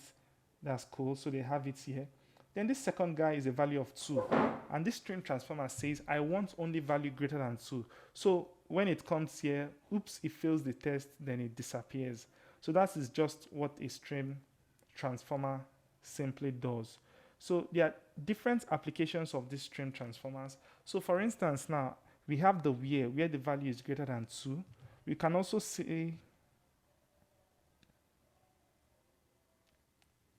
contains. We can also say contains, or we can also say, why are you not clicking? Okay. We can also say contains. Contains is going to take, let's see, it's going to take one argument, I believe, which is the value. Come on, update, man. Why are you wasting my time? It's going to have a needle. So this needle can be anything. And you know this is of type object, which simply means we can pass in any type. And the type we need to pass here would be this int, because we've typed our controller. So I can say if it contains 2.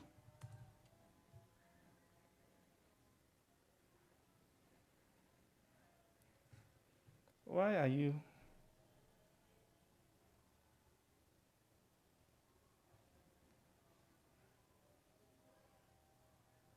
Why are you wasting my time?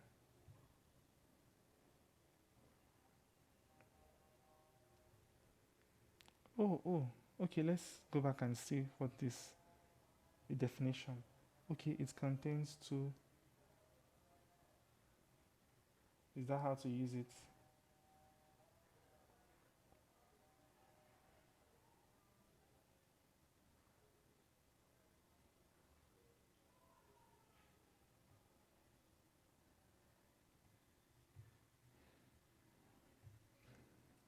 Let me cheat. Okay. Okay, but you can see from this example over here. Keep mixing all these things up. So you can see this example over here. Since it returns a feature, you have to do something like this. You have to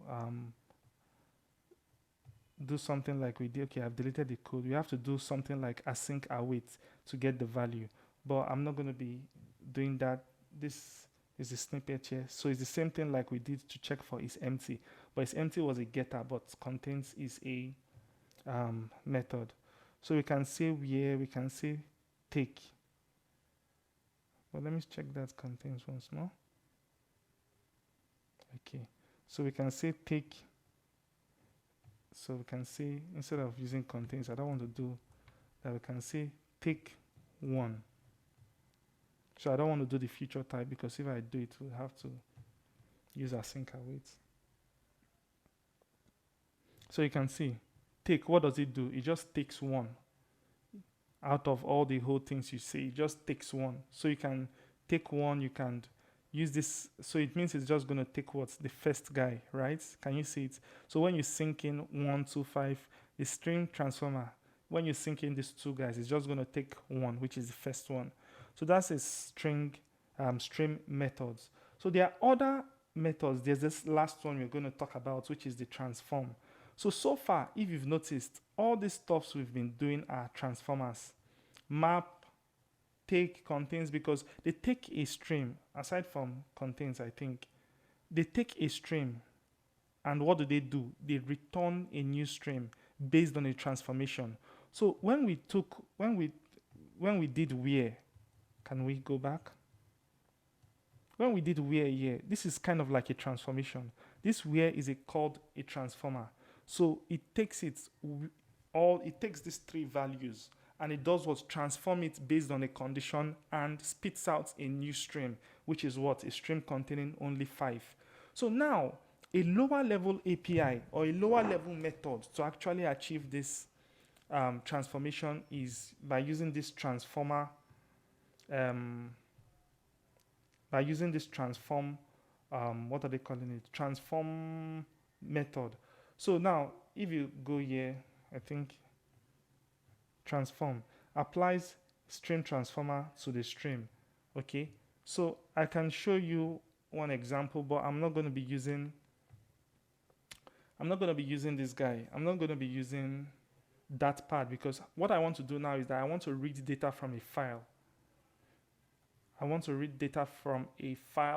So that part does not support that.io, but REPL does. So I'll reload this, because I want to create a new file and read from the file. So what I want to achieve with a transformer is that when you get a particular file, you would transform, because when I'll explain, just let this load. While it loads, I don't want to waste no time. 1 hour 48 minutes. Okay, so I want to do something. I want to create a new file. I'll call it names.txt. So John, Mike, James,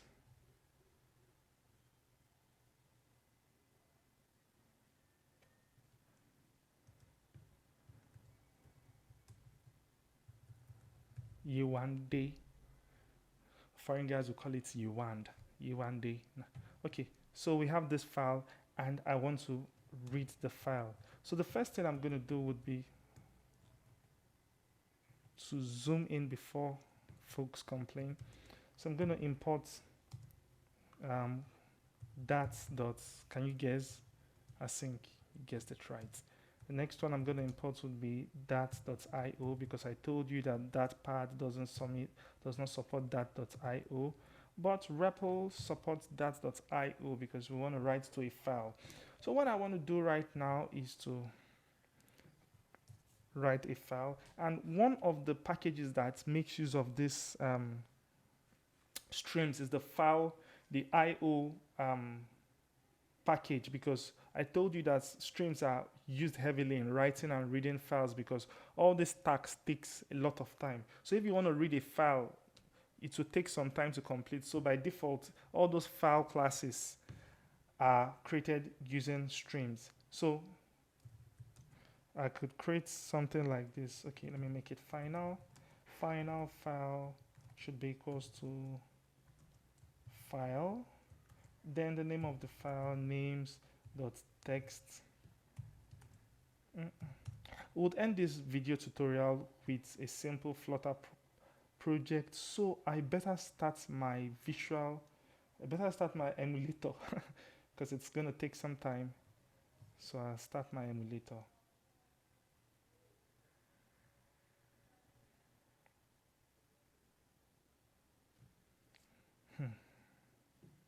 Okay.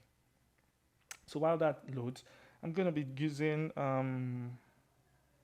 file.open read.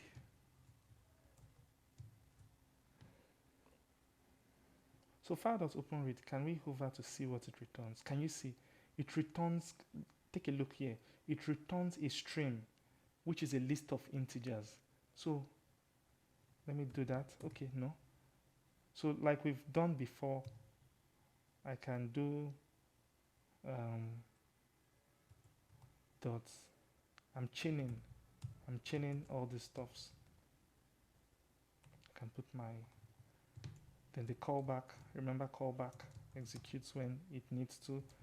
Prints, what do I want to print? Value. And the value is going to be gotten from, okay, loaded fast today. So now, that.async is not yet needed because it's already imported by the file, the dat.io, it's already used internally. So that is why. So let's run this. Wow, what is all this gibberish? I'm seeing 74, 111, 104, blah, blah, blah. If you hover back at open read, can you see? Create a new independent string for the contents of the file, blah, blah, blah, blah, blah, blah, blah. Bytes index. So when you see bytes, you're already thinking about numbers. So what it returns here is a list of integers. This is kind of like the byte representation of the file data inside there. So it has this list of integers, but this stuff are being returned from the stream, because the only way we can print out this thing is if it is a stream data, if it was an event of a stream that dispatched this data. So this data here, if you can check here, we converted this stream data with 3 values into 1 value by this condition. So we transformed this, but now I want to make use of the lower level API or the lower level method called transform. So I want to transform this list of integers into the string representation. So when you hear convert, I've mentioned convert, we have to use a package called dat.convert because it has all this whole conversion goodies, conversion of JSON, encoding, and all those stuffs. So the method I'm going to be using, so transform, I'm going to be passing a transformer. So you can see we can chain transformers. The method I'm going to be using is going to be called, it's a constant, I think, UTF-8. You can use any of these two. UTF-8.decoder. Is it decoder or decoder? I don't even know. Okay. UTF-8.decoder. So let's run this.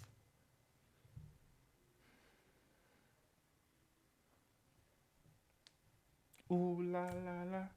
So it's working. So you can see we have John, Mike, James here and there, which is a text content, which is the content of all these files. So while that is going on, I won't create this counter application again because of the time. We'll just go straight to the friend list app. Let me run this project. So you can see now we transformed the list of integers into what does UTF-8.decoder return? We can check. This is the class. I don't want the class. We can pass in the class directly, but I'm passing the constants. Where are you? Where are you? Where are you? UTF-8. It converts it to a string, and we can see it here. This class converts, okay, this class converts UTF-8 code unit. That is a list of unsigned 8-bit integers, which was what we saw here previously. We saw the list of unsigned 8-bit integers. It converts it to a string. So with this thing now, with this transform property, we've passed in these guys and it converted it to a string. So all those list of numbers we saw previously, this list of numbers over here, I could comment this. Would it work? Would it skip this? It should. Okay, this is the list of unsigned integers. This UTF decoder transforms it for us. So it does the transformation. So now there's something I want you guys to see. The reason I'm going step by step is if you followed my previous tutorial, you know this is like, it's a culture. Come on. It's a culture to go step by step in my tutorials. So I can print out something here. I can see received.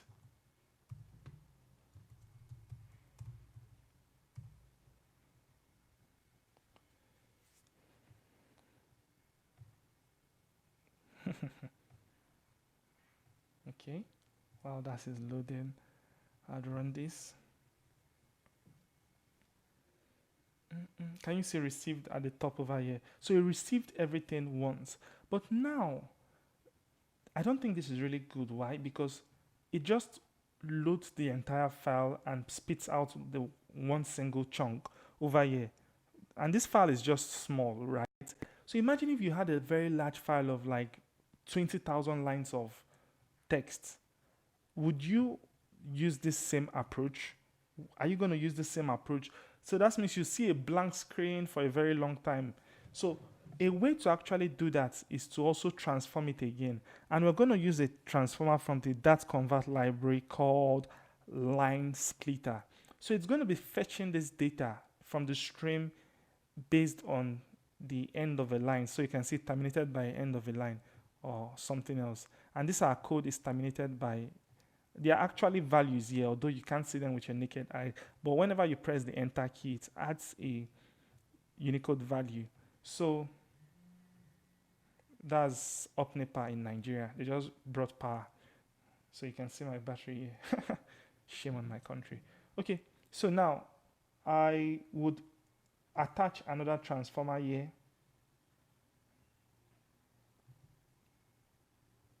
So I don't know why are you doing this? This is not Visual Studio Code where we can use that format to format all these things. So I'll attach another transform, and this time around I'm gonna pass in what? Line splitter. So it's gonna be getting it by the end of the line Unicode value. So what you can see, you'd have a specific, you can see it fetches it in chunks. Received. So imagine if this text was being read from a online resource. It's going to be fetching it in chunk, which would make it faster. So that is an example of transform. So now we can actually, so I'll remove line splitter. I don't need you no more. So we can actually write our custom transformer. So to write our custom transformer, I'll do that quickly here. We'd use something. So all these guys we've been using here, this where, map, and all those things, they were created by a stream transformer. So now we want to create our own stream transformer manually. And you might be wondering, why do we need to create our stream transformer? You'd see it when I'm done. I'll give some more explanations. So custom, you could use it for validating text fields. I'll still show you all those stuff, but not in this video. Custom transformer, and if I have time, I'll also write a corresponding article to this tutorial for those that don't have access to internet to download such large video. So I'll be using a stream transformer, and that is where this dart.async package would come in. So stream transformer. So what I intend to achieve with this stream transformer is to convert every name in that file, every text in that file into an uppercase value. Just to give you a brief demo of how to create your custom transformers. Because this series is going to take you from beginner to power user, and you have, it's not really, it's compulsory, you know all these stuffs. So I'm going to be using the from handlers constructor, and the from handlers constructor has a very sweet and sexy method called handle data. So handle data is going to be a callback. Yes, it's going to be a callback. Let's see. Okay, it's a function. It takes in dynamic and event sync. Okay, so now I'll bring this guy to the next line.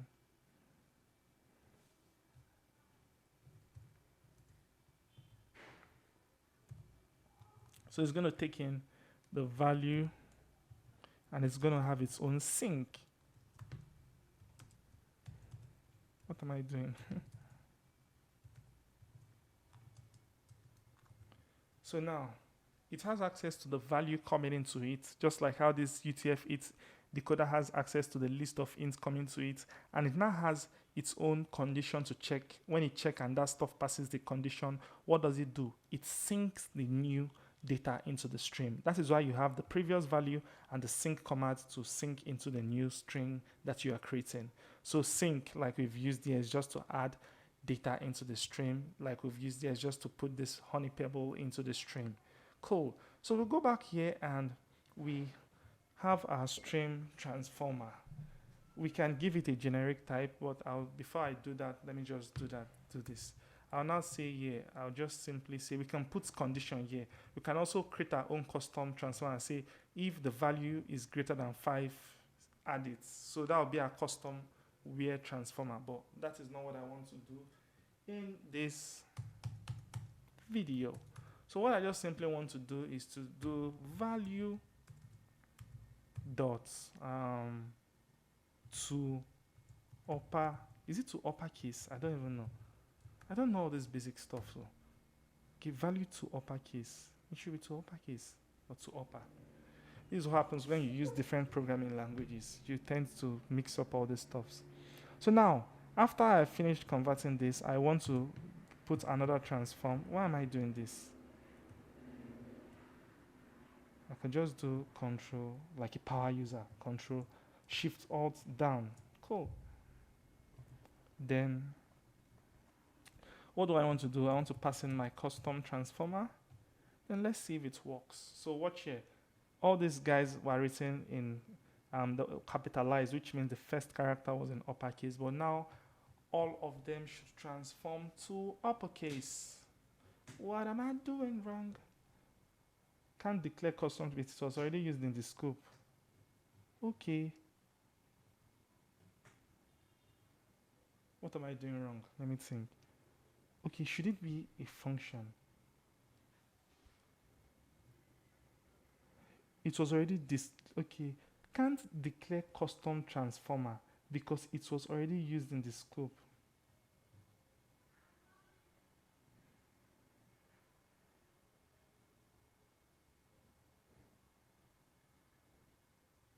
Okay, as someone used it as an internal, should I take it up? I'll take it up now.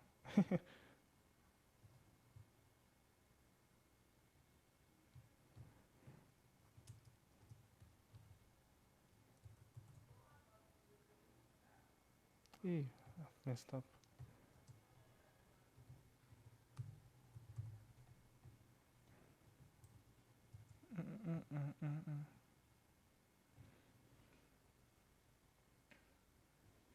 Okay, stream.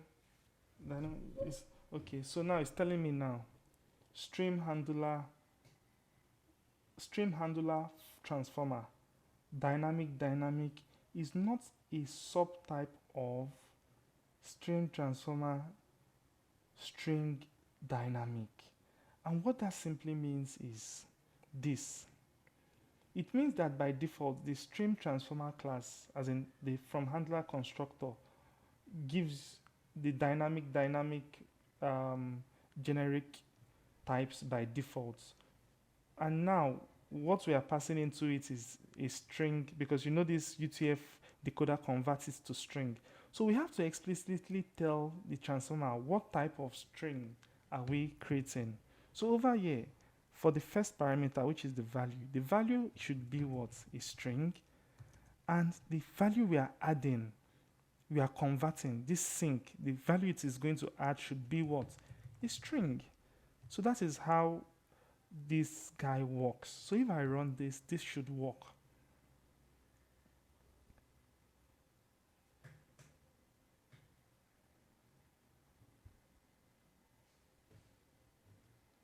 Why are you wasting my time?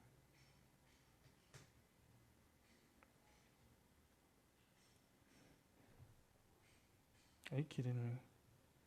String from handlers. Value. Oh.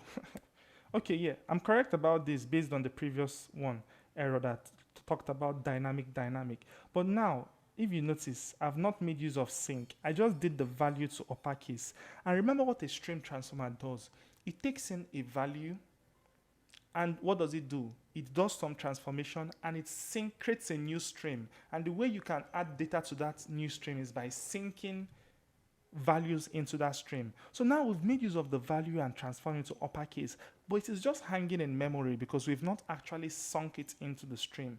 So how we can do that would be simple. Sync.add.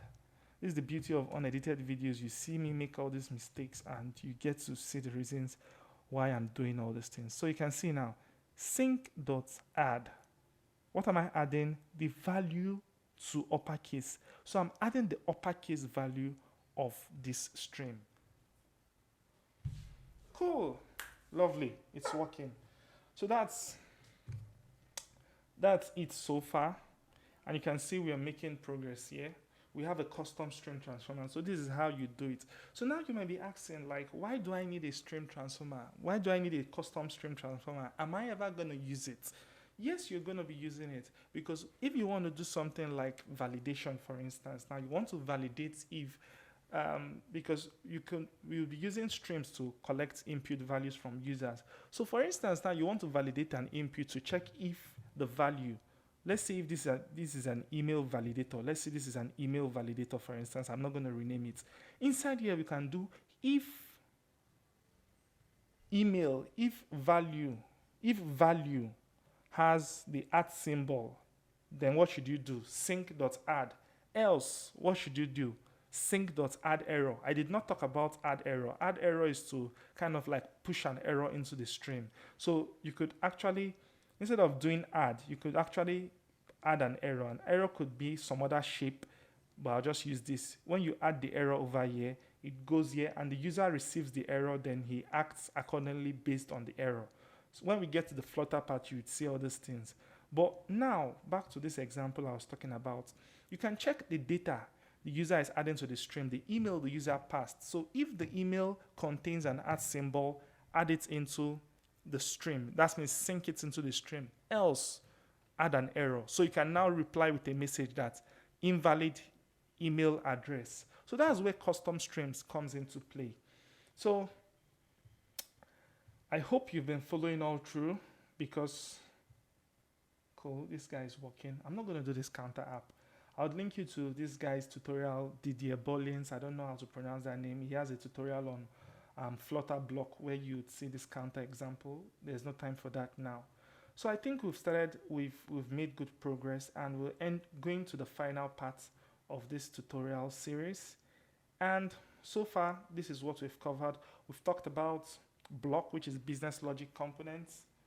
Or I think I'll do this recap at the end of the video tutorial. Or yeah, I could just do it now. BLoC, which is business logic components. It's a way of using data streams to manage states in your app, so you don't have to use set states. And it also makes your app reactive, which is what we're going to be talking right now. Then I talked about asynchronous programming, which does not execute. Let me check the time. Oh my gosh. Has the length of one of all these Fluttery kind of video tutorials where it's up to 3 hours long. I'll break that record today. So we talked about asynchronous programming, which kind of like does not execute your program step by step. It only executes when there's a need to be. And the only way it knows what to execute is when that event has been dispatched. So your application will be listening for events. For example, the button click event. When you click on that button, it dispatches an event handler and executes the code accordingly. You use it for UI frameworks because in a UI user interface application, you cannot predetermine how the user would use your application. You cannot predetermine how code will be executed. Only what you can determine is if a particular action happens, something else should happen. If you click on this button, this action should be dispatched. So it gives you a kind of like a reactive way of managing your application. Then I talked about features. Which is a way that gives you access to implement asynchronous code in your Flutter applications. And I told you that features could take some time to complete. So your event loop would just put it in the queue while your other code would execute. That's why code with feature appears last, but not really last. So your event loop is going to be in charge of determining what would be executed and when it will be executed. So I told you features returns one value, and I now talked about stream, which returns multiple values over time. So features return one value and that's the end, but streams keep listening. As long as more values are coming in, it keeps listening. So streams are kind of like the lists kind of features, although they are not list of features, but they are kind of like sequence of iterable events. So multiple events can be gotten from a streams. I did not use a for loop. There's something called await for. I would leave you guys to research that, whereby you can actually loop through the data inside a stream. It's called an await for. So it's a loop that gives an asynchronous for loop, to be precise. So we talked about streams and different ways you could create them. We talked about the from iterable, whereby we created the streams from an iterable, which was a list. An iterable simply means something you can iterate over, something, a sequence, multiple values you can loop over. We'd also have the from feature constructor, which I did not talk about, which is just simply creating streams from a feature. So we also have the stream controller, which is the popular way to actually do this. You can use other ways. I think probably in the third part of this series, we're talking about RxDart, which is the reactive implementation of the Dart's implementation of reactive programming using observables, but that would be in a future video. But we talked about stream controllers and how you can create a stream and how you can listen for events that comes into the stream. We also talked about the sync property, because the stream controller has the stream property, which is for the stream itself, and also the sync property, which is for adding and doing other stuff to the stream. Now we talked about types of streams, where we had the single subscription stream and the broadcast stream. So the major difference between the two is that the single subscription stream has one listener, while the broadcast stream has multiple listeners. You can put any amount of listeners on that broadcast stream. You don't limit the amount of listeners. So your cable station, your cable channel cannot limit, okay, that it's only 20 people that's going to watch CNN today. No. As long as you tune into CNN, you have access to that stream, to that flow of information. So we also have stream properties, which you could use to get more information about this. You have first, length, last, empty, and some other ones. We also have some stream methods, which majority of them are transformers, which takes in a stream, does some transformation, and spits out a new stream.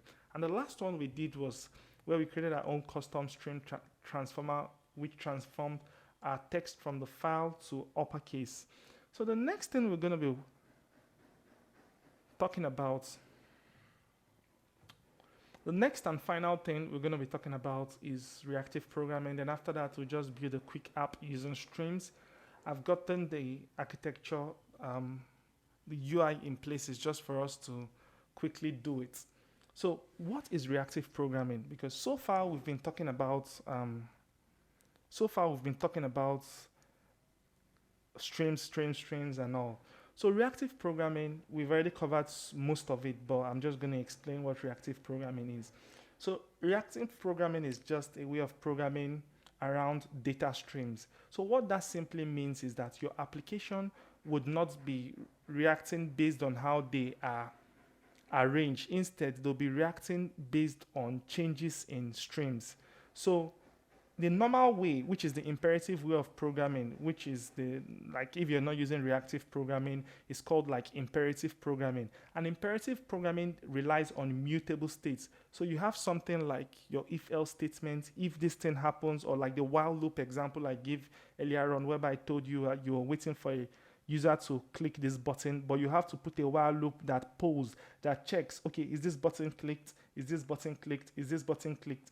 And we talked about the disadvantage of that because you have a while loop and multiple if-else statements for individual buttons in your application. But with reactive programming, you make use of data streams that on changes to that data stream, the UI updates accordingly. On changes to data streams, events are dispatched accordingly. So imperative programming relies on your call stack, your arrangement. That is how functions are called, how your codes are arranged. But reactive programming just relies on when something, on what needs to be done. So for example, now in this application now, nothing happens. The application just, this WordPad application just keeps listening. Listening for what? When I click on a particular button, then what happens? A event handler will be dispatched that could update my stream, and the UI will be updated accordingly. So that is just the basics of reactive programming. Architecting your applications around data streams. So whenever a stream changes, your UI updates. So BLoC is an implementation.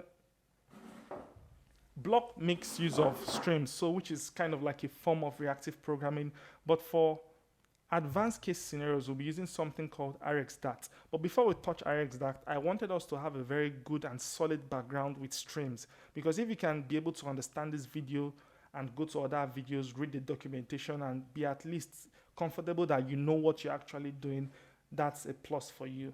So that is just basically reactive programming. So the next thing we're going to be doing, and the final thing we're going to be doing, is the friend list app. As for the counter app, I don't think I'm going to continue that. I'm not going to do that because it's still the same thing. So it's going to be a friend list app. So I'm going to be creating I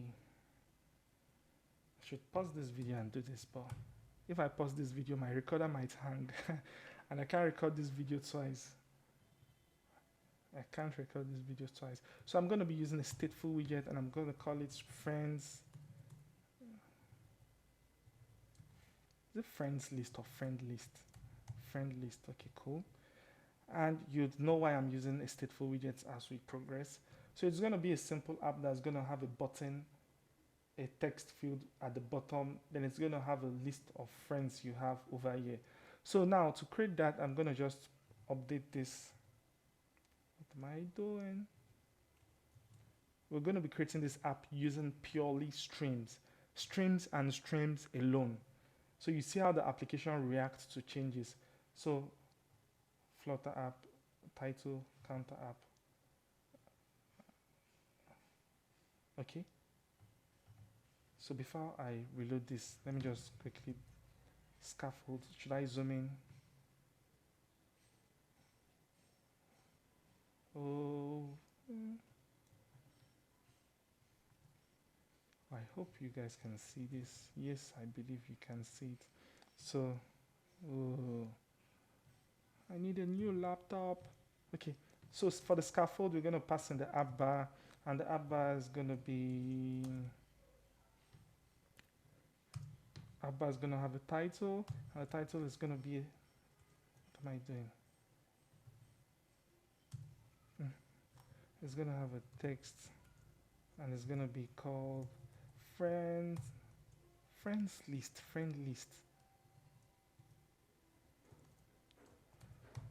A list should contain multiple values, so this is friend list. I'll format you. Then the next thing I'd have would be a body, and the body is going to be what? So we have the material app. The body is going to be a column What am I doing?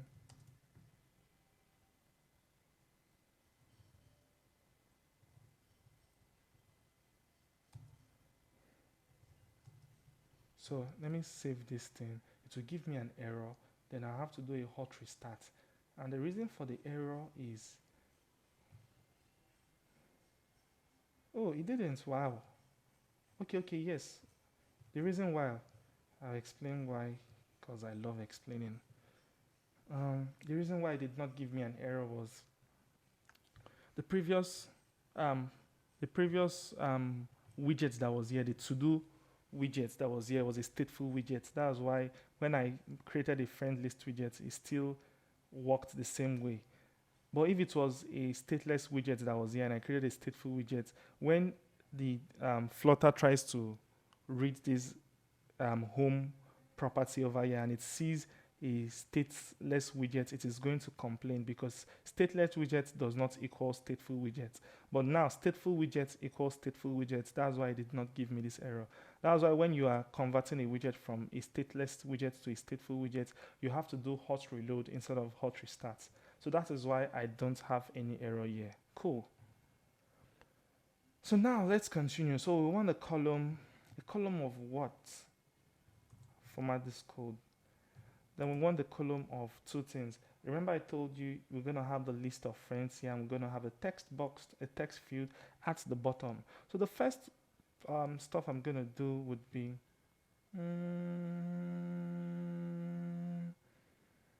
to do this. Would have to do, let me create a text field, and the text field should have, put a comma here for formatting.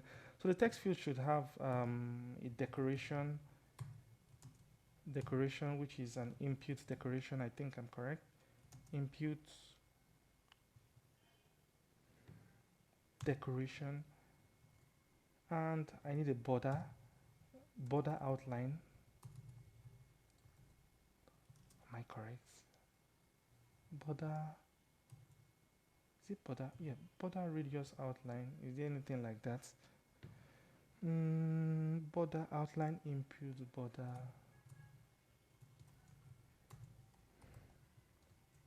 Oh, cool. So I'll have an outline input border just to give it some border around the text. Then what next do I need? I could put a hint text.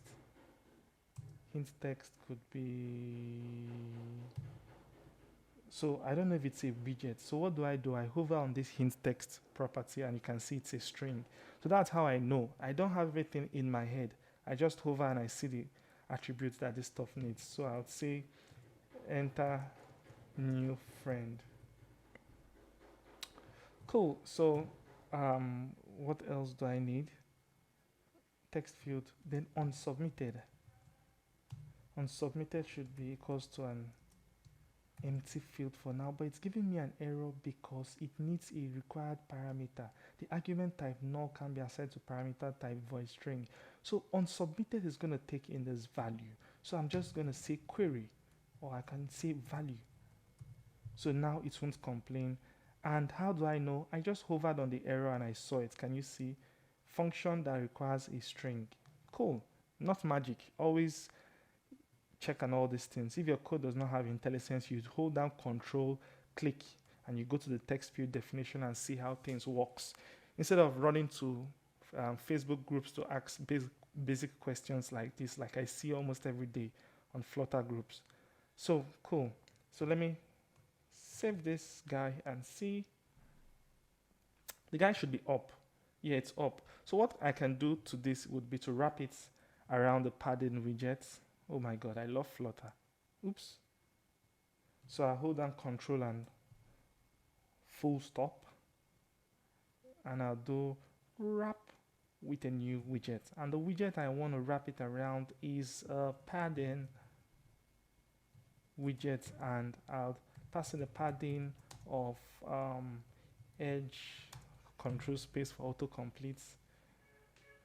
I don't have all these things in my head. Edge insert.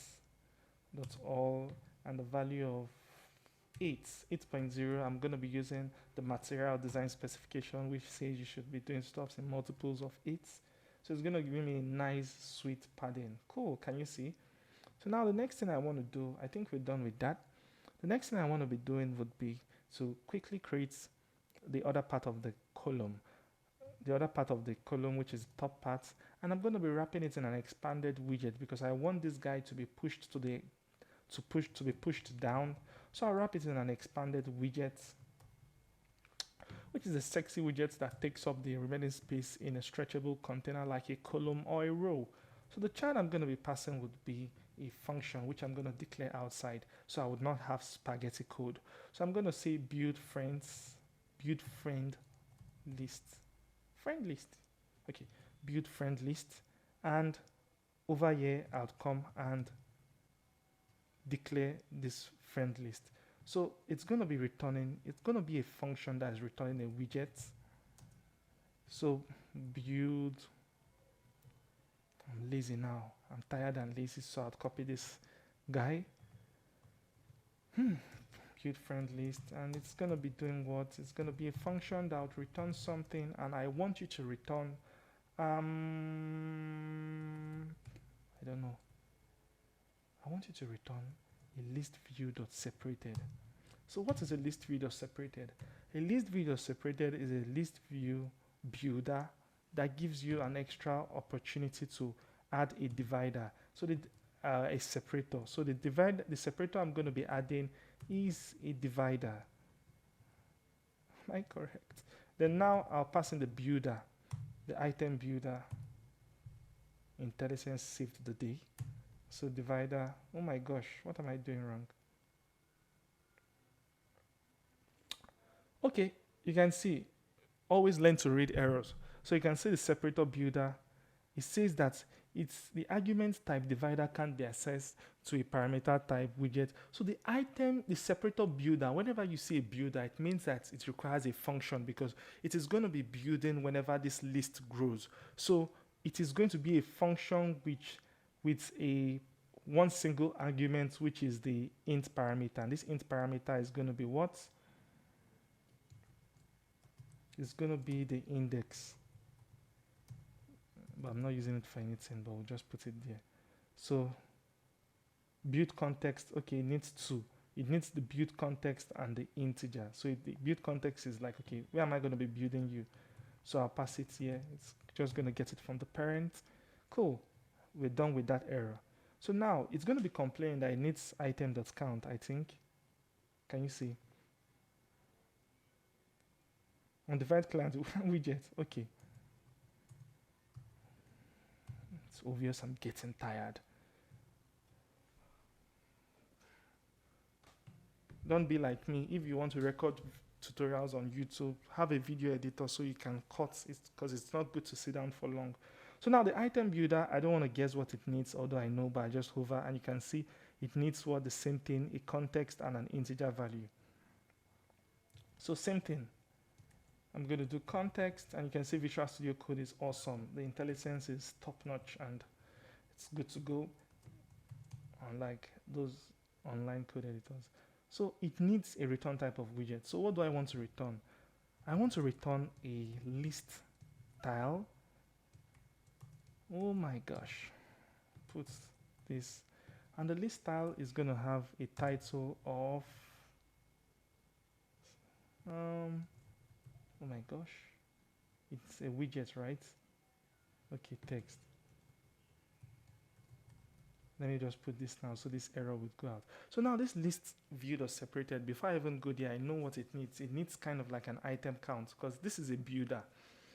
And the builder needs to know the amount of, the difference between a list view and a list view builder is that a list view knows the amount of text you're going to pass out. You're going to pass in the number of children directly. You're going to be it doesn't have a builder. You just have to be copying and pasting the amount of text you want to put in a list view just to make your UI scrollable so you won't have over scrolled.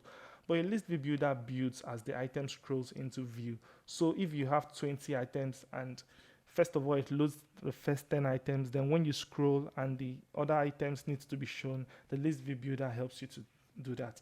So I'm going to hold Control and tilde to show you the problem. It's going to be asking for an item count. Can you see? Cool. So we need an item count, but I don't have the item counts yet because we've not have the data.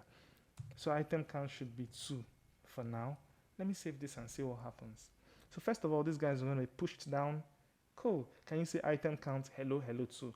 So this is the UI we need. So now we need to make this reactive using strings, not yet block. So to do that, I'm going to go up here and create a stream controller. You see now, if you follow this video, you shouldn't be scared of stream controllers now. So I'm going to be, should it be final? I don't know. Okay. What should I call it? Friends, FRI, friends stream. Friends stream. Oh my God. See, just variable names can. friend stream. Okay. So I'm going to create a stream.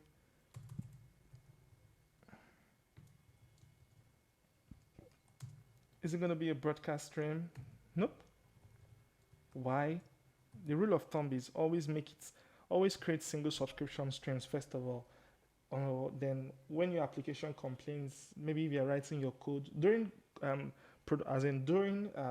development, when you're writing your code and you have multiple listeners and you have a single subscription stream, your code is going to complain. So you would know you need to change it to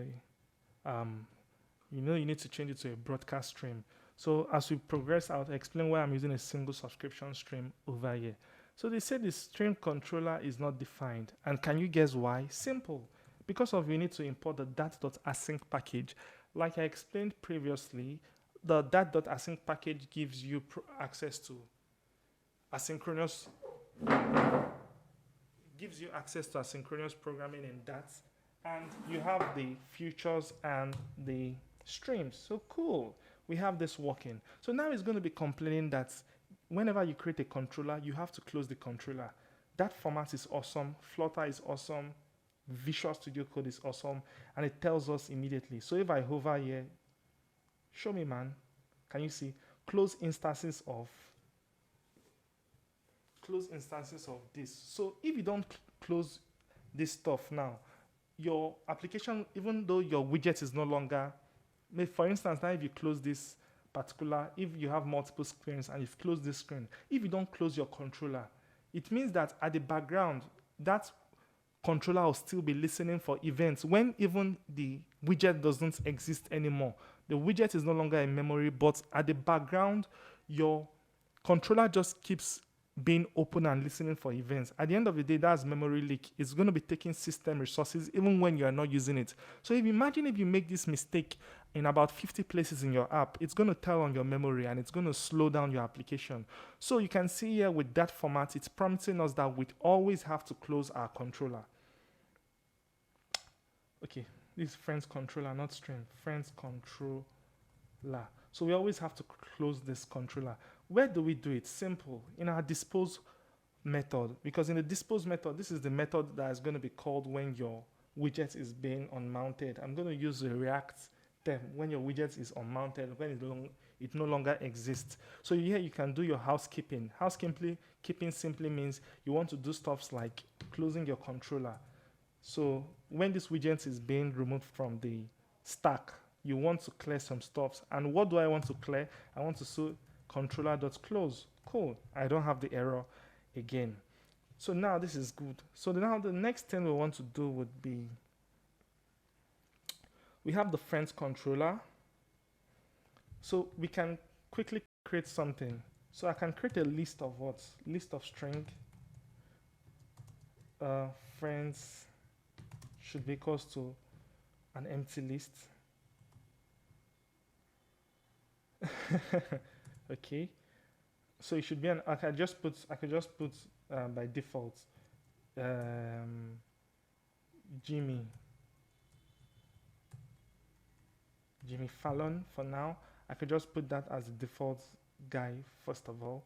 So now I can now come over here and now there's something you're going to notice. Like, we have this friends guy, we have this controller, we've disposed the controller, and so far in the code we've been writing so far, we've been talking about, oops, so far in the code we've been writing so far, we've been talking about subscriptions, we've been talking about listeners. Now in your Flutter application, there's a big problem. How do you listen for this events? How do you know when you add something to the event? How do you even listen to the default stuff? How do you go about, how do you get a stream subscription inside your Flutter application? So now, normally we have to code this from scratch, but the beautiful and awesome guys and ladies at Flutter, because of gender equality, the beautiful folks at Flutter has created something called the Stream Builder. So the Stream Builder implements this listen and this subscription. So whenever data changes in our controller, because we have to connect our controller into this Stream Builder, so whenever data changes, it updates our UI, which in turn makes our application reactive. We don't have to call set state. We don't have to do it imperatively. We don't have to do if-else statements. As long as that data is being updated on the stream, our UI is going to spit it out, just like how we had in that part whereby the terminal outputted what we had inside our stream. So now, enough talk. Let me quickly do that. You should be a bit familiar with this if you've used Futures and Feature Builder. So I'm going to be doing what? Wrapping this list view inside I'm going to be wrapping it with a Stream Builder, and it's going to be telling me, because that format is so awesome, it's going to know, it's going to guess that, see, wrap with Stream Builder, because it has seen what?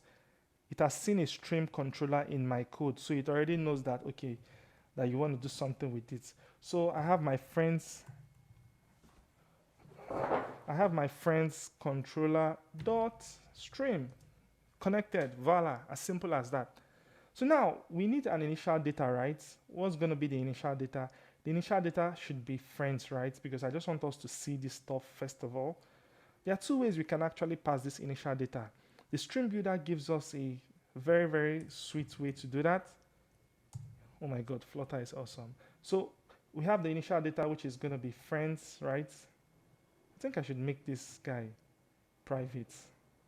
So I'll put the sweet underscore, yeah, friends, cool. So that's going to be the initial data. So if I save this, I should see Jimmy Fallon in the list over here.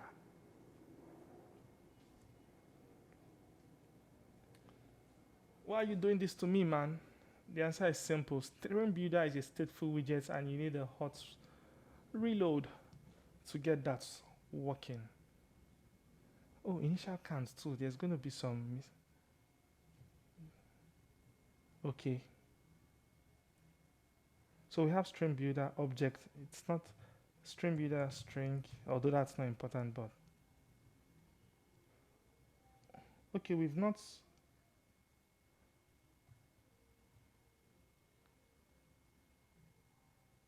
List, can you see the error here?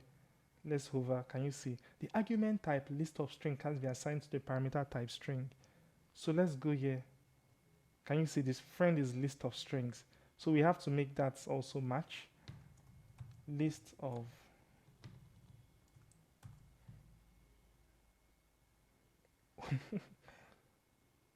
list of string.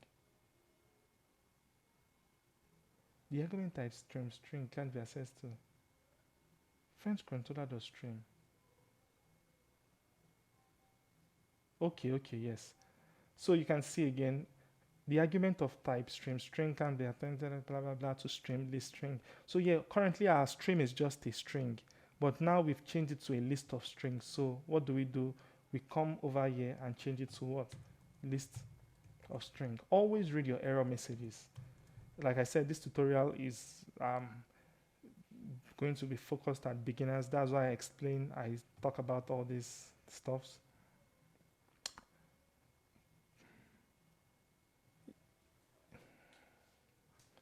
Okay, cool. Can you see? Stream has already been listened to. You see, we've gotten this kind of error before.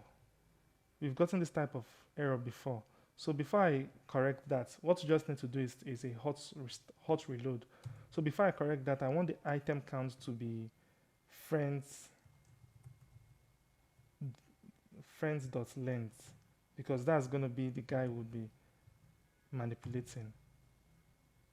Then I'll put this. Then I'll do a hot reload, not hot restart. A hot restart, I mean.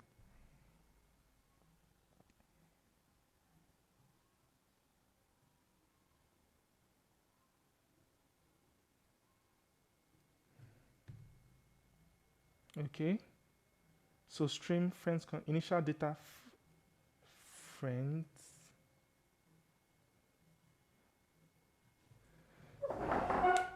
Okay, let's solve this.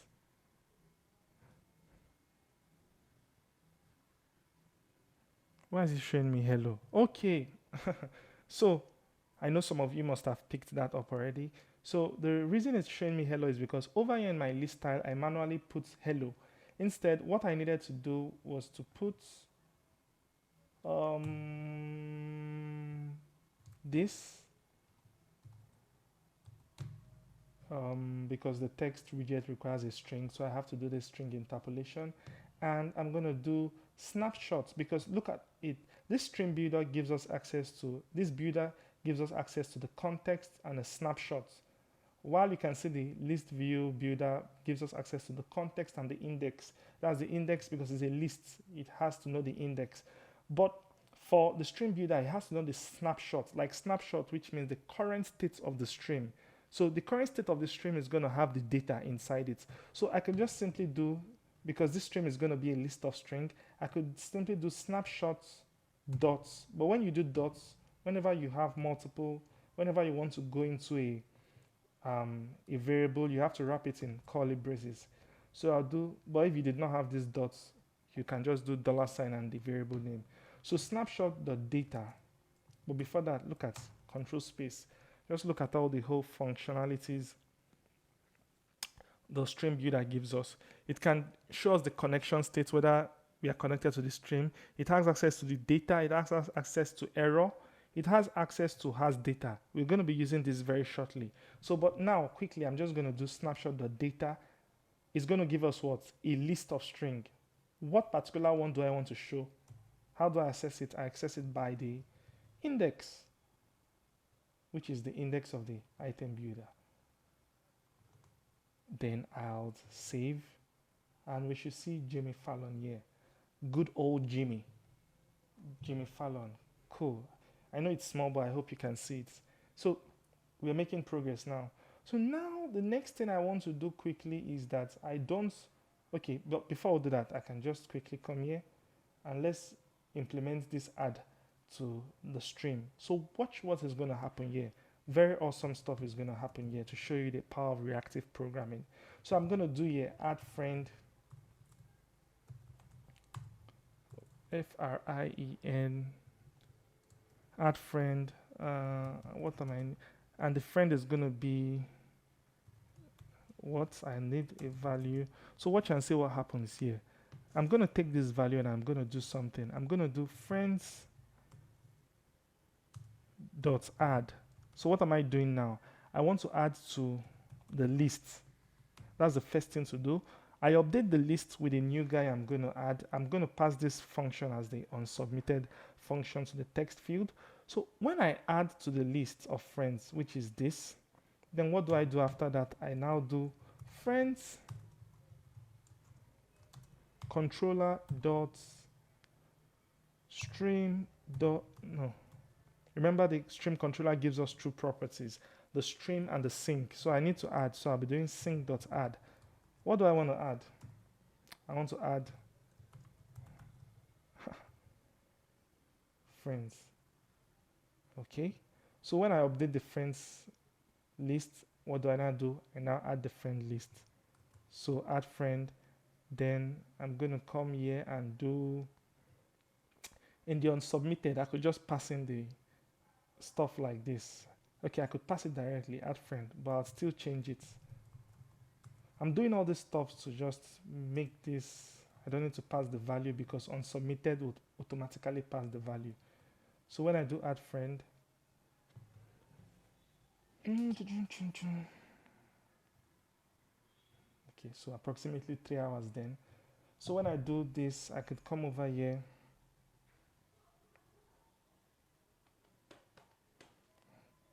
I could say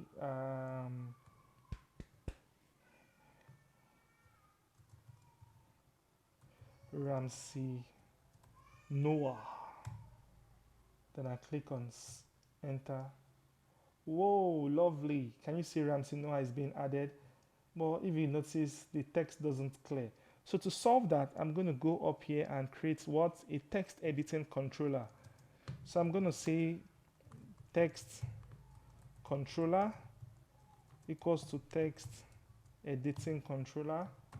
And I'm also going to also dispose it. So this is, we have to manage all these stuffs. Text controller.dispose. So whenever, because this controller is kind of like a listener too. So whenever this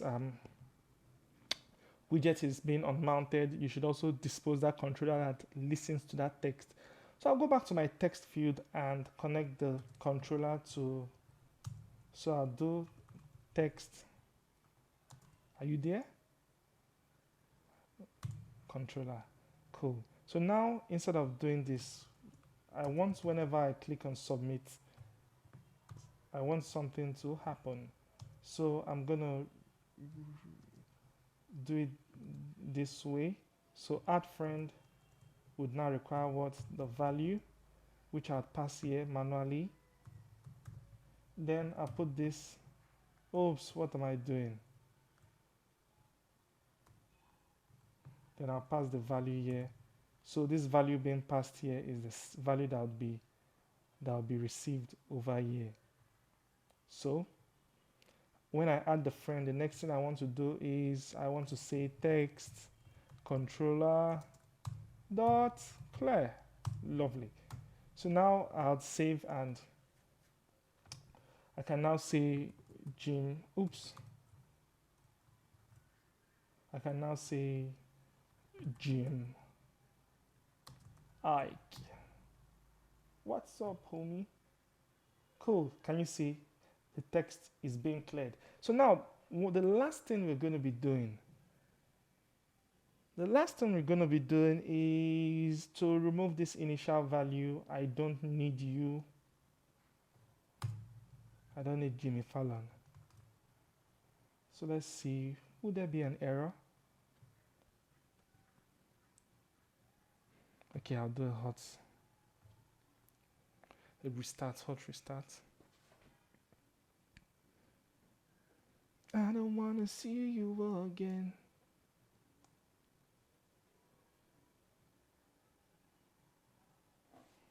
Okay, so now when it's empty, I can now make use of this stream builder's features. I can do something like this. I can now say if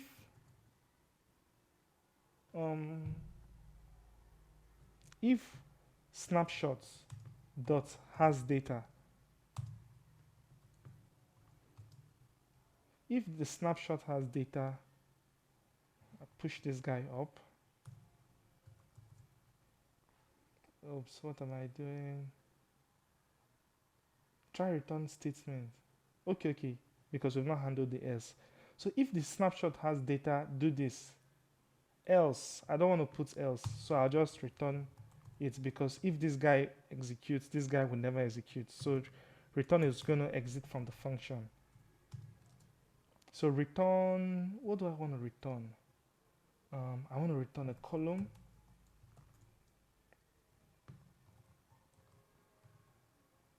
So I want to have like a default data to make this application look sweet and sexy. So column would have children, and the children would be, the first child would be an icon. I'm just an icon living. Whoa. Is it a named parameter? I just hover icon. See, can you see the icon is not a named parameter? So I'll just put icons dots. Is it add or plus? Okay, add. That's one. Comma. Then I'll put a new text and just say add new friend.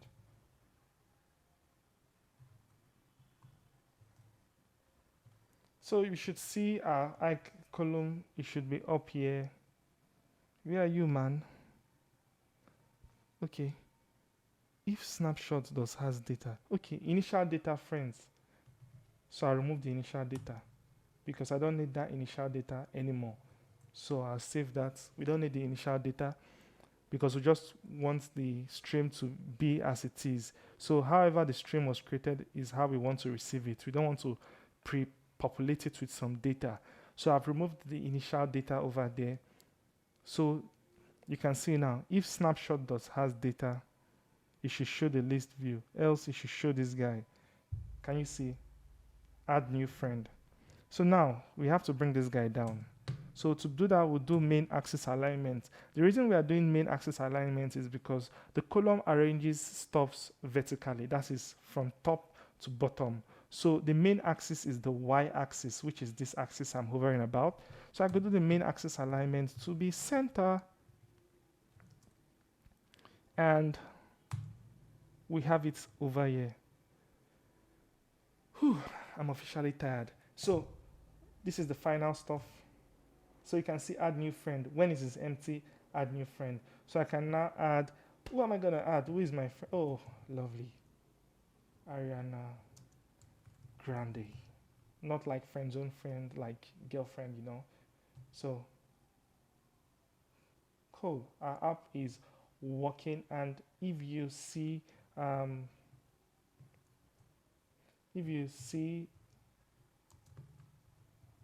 we are not calling set states, and our application is reacting to this. Can you see? We have a little separator here, although I don't know if you can see it. So you can see our application updates based on changes to the stream. So now with the stream builder, this guy over here is going to be listening to this. So whenever any new data is being sunk into the stream, what should happen? This function will be called again. This builder function will be called. So the reason why we saw Ariana Grande and when I clicked on James Brown and it's added here is because this particular guy over here, this particular section, this function is being rebuilt every single time. Whenever we change or add anything to the stream, a rebuild function, as in this function is being built all over again. So only this little portion of code is being built. So one point to note about using stream builders is that use them at the innermost part of your code. If you have this guy here and you want only this list to listen to this stream, don't wrap this guy over, don't put the stream builder over here. Because if you wrap the entire app in the stream builder, every single descendant, every single child will be rebuilt, and that is not performance. That is not really effective. So you should use your stream builder. You should listen to it only in portions of your code that would directly need the data from the stream. So that's it for this tutorial, and I think if you have any question, you should drop that in the comment section, and I'll also attach a gist of this code because I'm not going to be making this a repo. Everything is just one, and you can see we did not use any set states. We could have not even used the stateless widget. The only reason we are using a stateful widget here is because of this dispose function. But when we get to BLoC, there's a high possibility we'll be doing most of everything with a stateless widget because we would not need to set states. We just need to react to changes from our stream, hence the name Reactive Programming. So thank you very much for watching, and I will see you in the next video where we'll be talking about blocks, and for you to have a good understanding of how BLoC works. And I promise that video would definitely be shorter than this. So I'll see you in the next one. Bye.